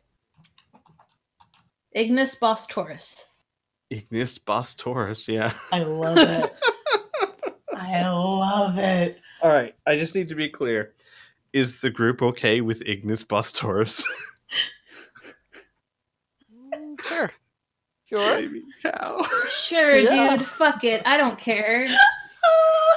Oh man. All right. IBT. Ignis Okay, no. Who's the person who runs this by him? Because it's not Mweri. I'll say it. I'll suggest it. Oh my Okay. god. Okay. I would suggest Amelia will help. We were thinking Ignis Bostaurus. Ignis Taurus. That's a flaming cow. Unusual, but okay. There's a story behind it somewhere. I am Or there certain will there be. is, my child. I'm sorry, I don't believe we've met. You have. Oh. Have we? I didn't think my memory was going quite that bad. Let's say I she was quite a bit taller last time. Oh, I looked a bit different. are you that short blonde-haired girl? No. Sure. Yes, I am. Was she Yeah, short? Arlen has short blonde hair. What are you talking about? No, so sorry. No, you said short blonde-haired Yeah, girl, you and I said thought you meant she physically was a short person. Yeah, you made No, it seem like no. she was short, not Yeah. short blonde haired. Yeah, no, she had short blonde hair. I thought you were just like saying, "Oh, you're that somebody that I ran into the other day, right?" It's like some other random person. That's what I thought. I was just like, yes, I'm Yes, that short. I'm that person. short blonde person you saw. Yeah, no, I understand. He'll Like, go, you know. "Oh, are you under some sort of polymorph spell?" Or and he'll actually reach out and like touch your face. You go, it's not a disguise spell. And he'll start he will start examining Arlen, and by examining I mean like pinching cheek and pulling arm, and remarkable. Let's It just say I had an encounter of a divine nature, and I was And more or less came out okay. afterwards profoundly changed. Oh, my poor child. I am sorry, I suppose, unless this was by design. I mean, the dwarves are fine people overall. A few grumpy ones in my time, but overall very, very agreeable people. There's also some dopey ones and some doctors. Some sneezies. It's not my first choice, but Yeah, I figure she's lucky she didn't come out a man. I guess it beats not being here at all. So Yes, well, absolutely true. In any event, if you will wait here, I can grab I did have a shipment come in not too long ago. I can grab a few of the more interesting items. And he'll get up and he'll walk out of the room, and you hear, Sammy, could you get that chest over there? No, not that one. No, Sammy, not that. And then you hear like a crash. As there's a couple of like cries of surprise. Sammy, no, not Sammy, grab the tentacles. Yes, okay, no, shove it back in. Okay, close it. Okay, the other box. Thank you. I didn't know he was running that kind of shop. Then he'll come back in with the chest, and he'll set it on the table. And the chest is about the size of like a small. You could carry it in two hands, kind of thing, like a very small footlocker, maybe a foot wide and maybe a foot and a half long, and maybe a foot high, right? And he sets it on the table in front of you, and he opens it up, and he goes, let's see here. Let's see, what do we have here? Yes. And he pulls out what looks like a very Arlen, to you this would be familiar. It looks like a Shawanti fan. It has a beautifully carved wooden handle and several what look to be feathers from a large bird of prey woven together. I was looking for those. Woven together, and it has several different ornaments on it. He goes, yes, from the Shawanti tribe far to the north. It is a wind fan. And he sets it on the table. Are there other kinds of fans? Well, not really. And I'll basically add a character. I'll describe what each of these do. As he describes it, but the wind fan. While holding this fan, you can use an action to cast the Gust of Wind spell with a save DC of 13. Once used, the fan cannot be used again. Shouldn't be used again until the next dawn. Each time it is used again before then, it has a 20% cumulative chance of not working and tearing into useless non-magical tatters. Ooh. Can you use it as like a regular fan until then? Yeah. Okay. As long as you don't activate the match. Exactly. So it can cast basically Gust of Wind once per day, and he'll say, I'll give you discounted prices, obviously, but 1,200 gold pieces for that one. And then he goes, let's see what else we have in here. And he reaches in and he pulls out a small wand. It looks very similar to like what you see on Harry Potter. It's a stick, about a foot long piece of wood.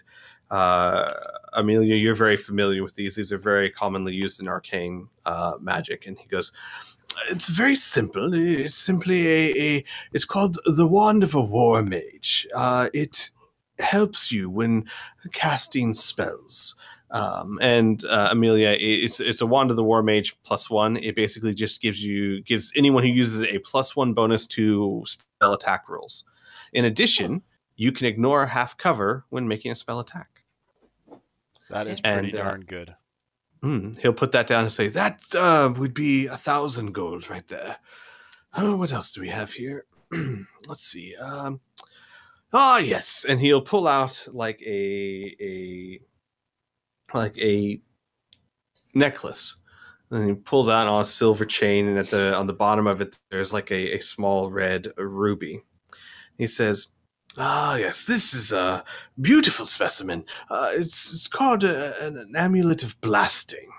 And he puts it on the table. And an amulet of blasting is like a circlet of blasting. While wearing the amulet, you can use an action to cast the Scorching Ray spell with it. When you make the spell's attack, you do so with an attack bonus of +5. And the circlet cannot be used again this way until the next dawn. So it's unlimited, but once per day. And Scorching Ray, I believe you, I think it's just you attack 3 times at 2d6 damage. I could be wrong on that one. I have to look it up real quick. But it's a pretty nifty spell. In fact, wait a second. I have the compendium. 3 times for 2d6 sounds like a lot.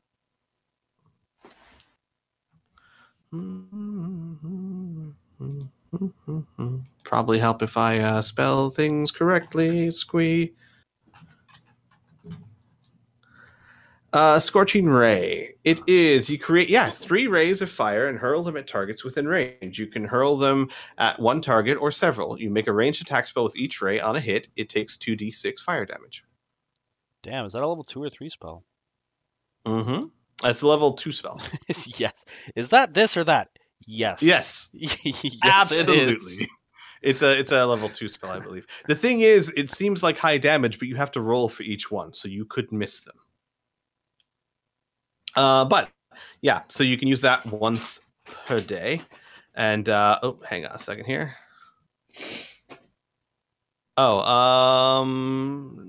Give me a second.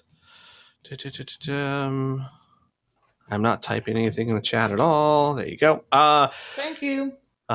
And he'll lay that down. He'll say, the amulet of scorching is 1,300 gold. And then he'll say, yes, here we go. And he pulls out 2 small vials, look like that contain what can only be described as encapsulated lava. It's very bright orange, and it looks like it's convecting, like flowing. And he goes, look at these fine specimens, and he'll hand them to whoever's closest. They're quite cool to the touch. I'm weird to be like, should you touch these with oven mitts or? No, he'll say they're quite cool to the touch. These are potions of fire breath. Quite marvelous, I assure you.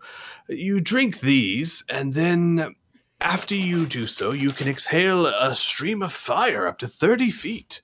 Or give or take. Basically, it allows you to exhale fire at a target within 30 feet of you. The target needs to make a saving throw of 13, a dexterity saving throw of 13 or higher.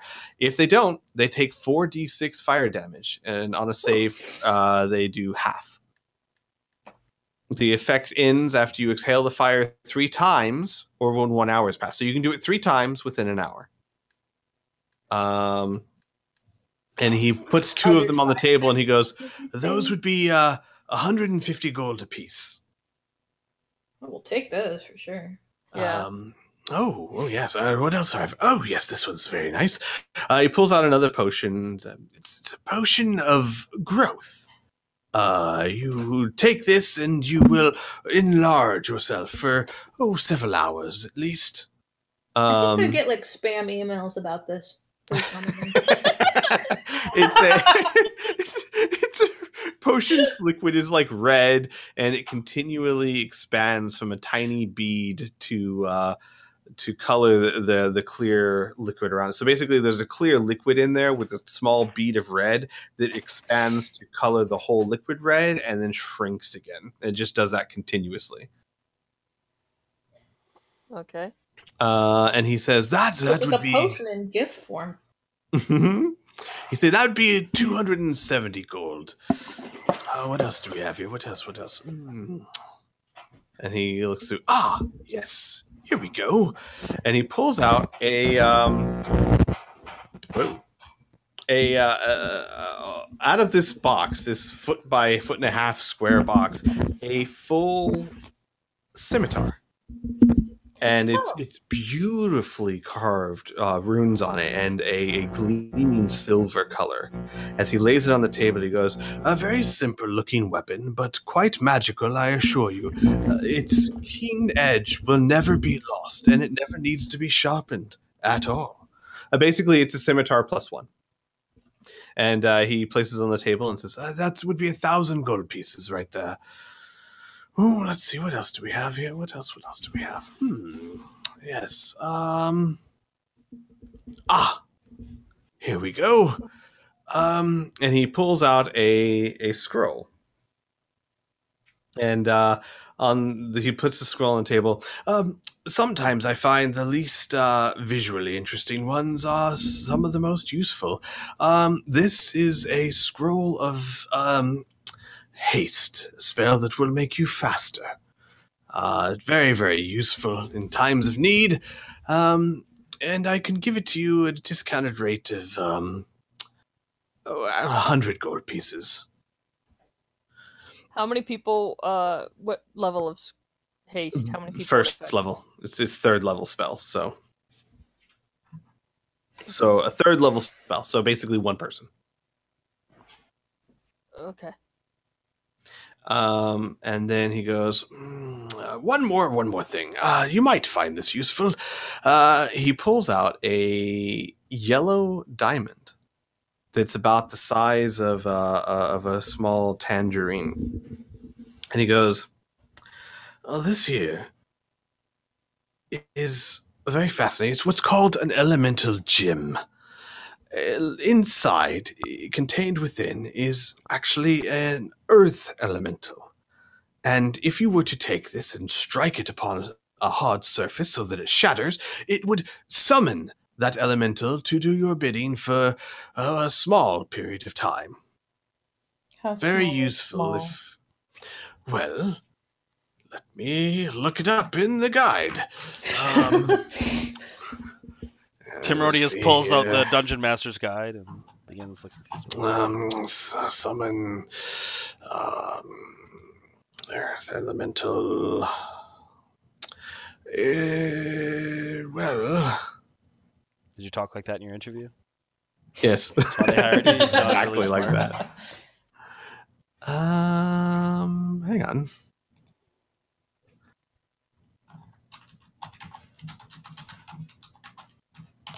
It's not in the compendium. How about that? Oh, it is. It's just not summon. It's called conjure. Never mind. Silly scree. It would last for about an hour or so. Sweet. What does it look like? A yellow diamond, he says, pointing at it. No, I mean, out of character, what does the elemental look like? Do we get to choose? No, it's an earth elemental. So, looks like rocks. Looks like rocks glued together. Sick.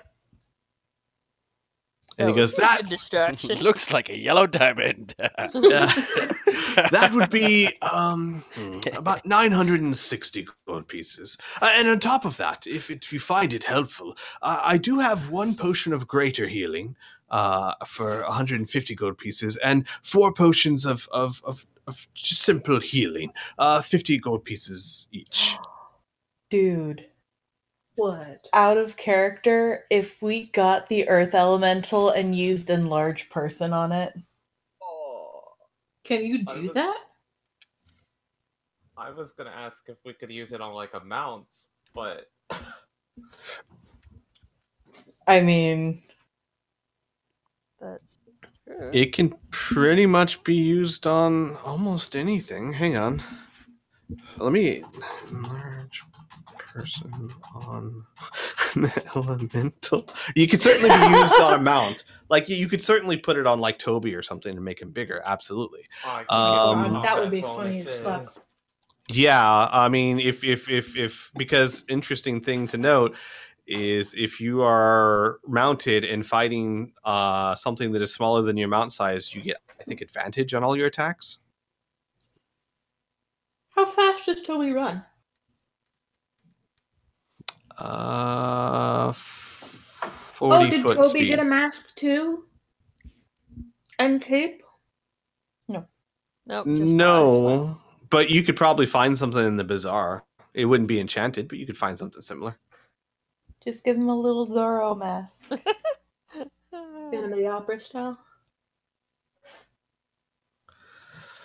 Well, let me see. Because I don't know about you guys, but I think a giant fucking earth elemental coming up out of goddamn nowhere would It be says an excellent you cause distraction. a creature. A creature means pretty much a creature or object. I mean, yeah, I'd say it would probably work for Does an it earth elemental. have feelings? Will it care? Yes, I mean elementals are conscious things, kind of. Because they can turn against you, if you lose concentration and all that.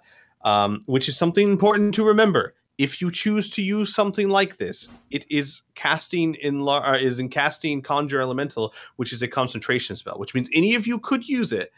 But if you lose concentration, said elemental just kind of starts going berserk. So, But only like, for an hour. stand up on the roof with a potion of invisibility. Hang If you on, conjure.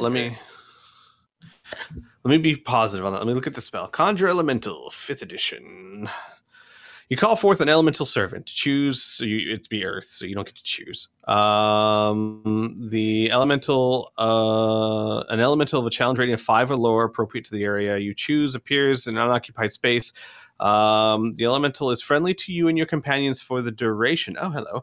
Maybe I'm wrong on that. Roll initiative for the elemental, which has its own turns. It obeys any verbal commands that you issue to it. No action required by you. If you don't issue any commands to the elemental, it defends itself from hostile creatures, but otherwise takes no actions. If your concentration is broken, the elemental doesn't disappear. Instead, you lose control of the elemental. It becomes hostile towards you and your companions, and it might attack. An uncontrolled elemental can't be dismissed by you, and it disappears 1 hour after you summoned it. The DM has the elemental statistics. I do? Oh, okay. I do. Do I? I do. So basically, it's friendly and follows your commands unless you lose your concentration, and then it just kind of does its own thing, which might mean attacking you. You don't know. And you can't dismiss it either. So it's a great tool with a risk. And just think, what if you lose control of an enlarged earth elemental? So what is You would have the an even bigger sanctuary? problem. Yeah.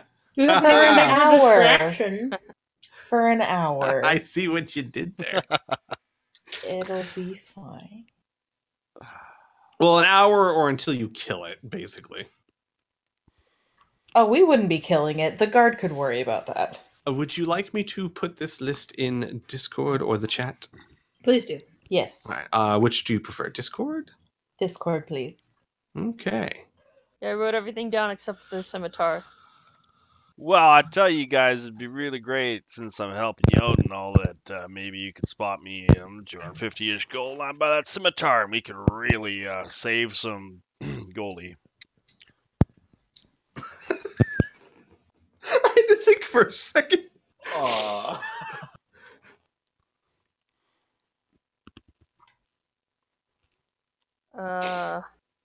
Hold on. What all do we want to get? I know we want to get the Wand of War Mage. Yeah, that seems like a no-brainer. Absolutely get that before anything, I would think. What are the weapon stats of a scimitar? Because I am 1d6. And it uses your dexterity, It's not your strength. 1d6. Uh-huh. Oh, fuck that then. I don't want that shit. I thought it was 1d8. And it uses your dex. Yeah, forget So, it. nope. The only thing that's 1d8 and uses your dex, I believe, is a rapier. Yeah, and I'm pretty sure that's true. my mace already does. Though, 1d6. to be fair, you do have someone in the party that wields scimitars on a regular basis. Flack can't use big weapons. It's not big. Scimitars are small. It's not big. They're it's dex- just- No, yeah, no. I meant that's why I'm not using a D8 weapon. I'm using a. Oh, scimitar. yeah. Flack can't ride Toby wielding a double-handed battle axe. But I why mean, not? If I use a potion of strength, watch me. Let's get Flack a freaking lance. Hold my cheese. I'ma do this. Oh boy. Well, I'm It's buying a true. potion of fire breath. Is that a spell out of the Um, thing, Squee, or is that some special shit? No, it's actually kind of a It's a here, I'll Pathfinder post it here. crossover, isn't it? It would really do a lot for our whole flaming image. No, it's actually in the Dungeon Master's Guide, but it's not a spell. Oh, okay. I can look it up. Does that make I'll go sense? grab it. I think we're wanting. Here, I'll just post it in Discord real quick. Okay, so I think we want to get the War Mage wand, the potion of greater healing, obviously, the 4 potions of general healing, the elemental gem. I guess the 2 potions of fire breath. I already bought a potion of fire breath. Okay. I took it. I took it out of my I gold. think we So. only really need one. TBA. Okay. Sorry, I'm editing the something other because one he for offered the haste to you for 100 gold, not 200. Here you go. I think we should definitely get the scroll of haste.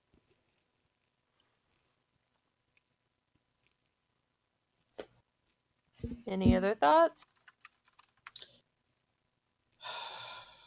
I mean, the potion of growth sounds cool.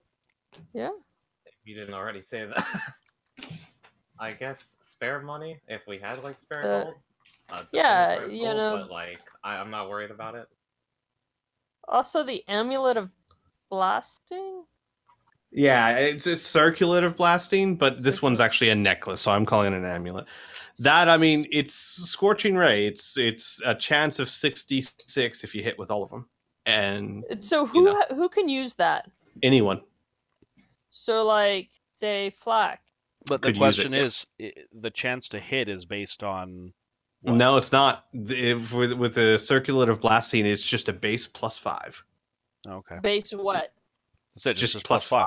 5. It's 1d20 Oh. plus 5. 1d20 plus 5, no matter who five. uses Got it. it. So it's a perfect type of thing for a non-caster to use. Also, none of these are his experimental creations, and we don't have to No. take No. a gamble. Yeah, None of them are his these are recently imported, he said. He is not going to gamble Goldie's life on his experiments. Oh, well, at least he's aware. Yeah.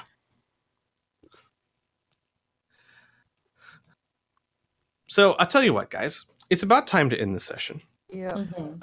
Why don't you guys spend the next 2 weeks mulling over, discussing among yourselves kind of which ones you might want to get. Just give me a list. Also go over some of your plans of what you might want to do. You have a fairly accurate map now. I'm going to leave you guys on the courtyard map so that at any time during the week you can go in and take a look at it. And then next week maybe you'll attempt a coup. Maybe. That'd be Not a cool. coup, a rescue. Merci beaucoup. Rescue? Potato. Oh, actually, before we stop, do you guys want to ask Zelera your questions? I think we can wait until next week. Okay. We'll wait. All right. Then Alora's about to fall asleep on me. that it's is pretty late. A-okay by me. So, everyone, thanks for watching.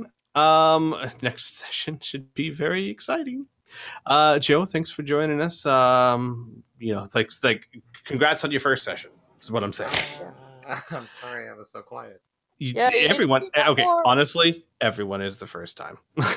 Yeah. You should have seen this That's group what on she said. session 1. So don't worry about it. You'll grow into it. Everyone does. Everyone's always kind of quiet at first until they find their foot and their character and their voice. So no worries whatsoever. Everyone who's watching, thanks for watching, guys. And tune in next time when we try to save Triana. Again. I say we. I mean them. If anything, I guess I'm kind of against them. Not really, though. I'm rooting for you guys. I'll tell you that. I'm rooting for you, but am I going to stop what happens? I'm rooting for you. Fireball. I'm like Two-Face from Batman. I want you to succeed. I want to kill you. It's totally not concerning. All right, Yeah. I'm turning the stream Okay, off now. Okay.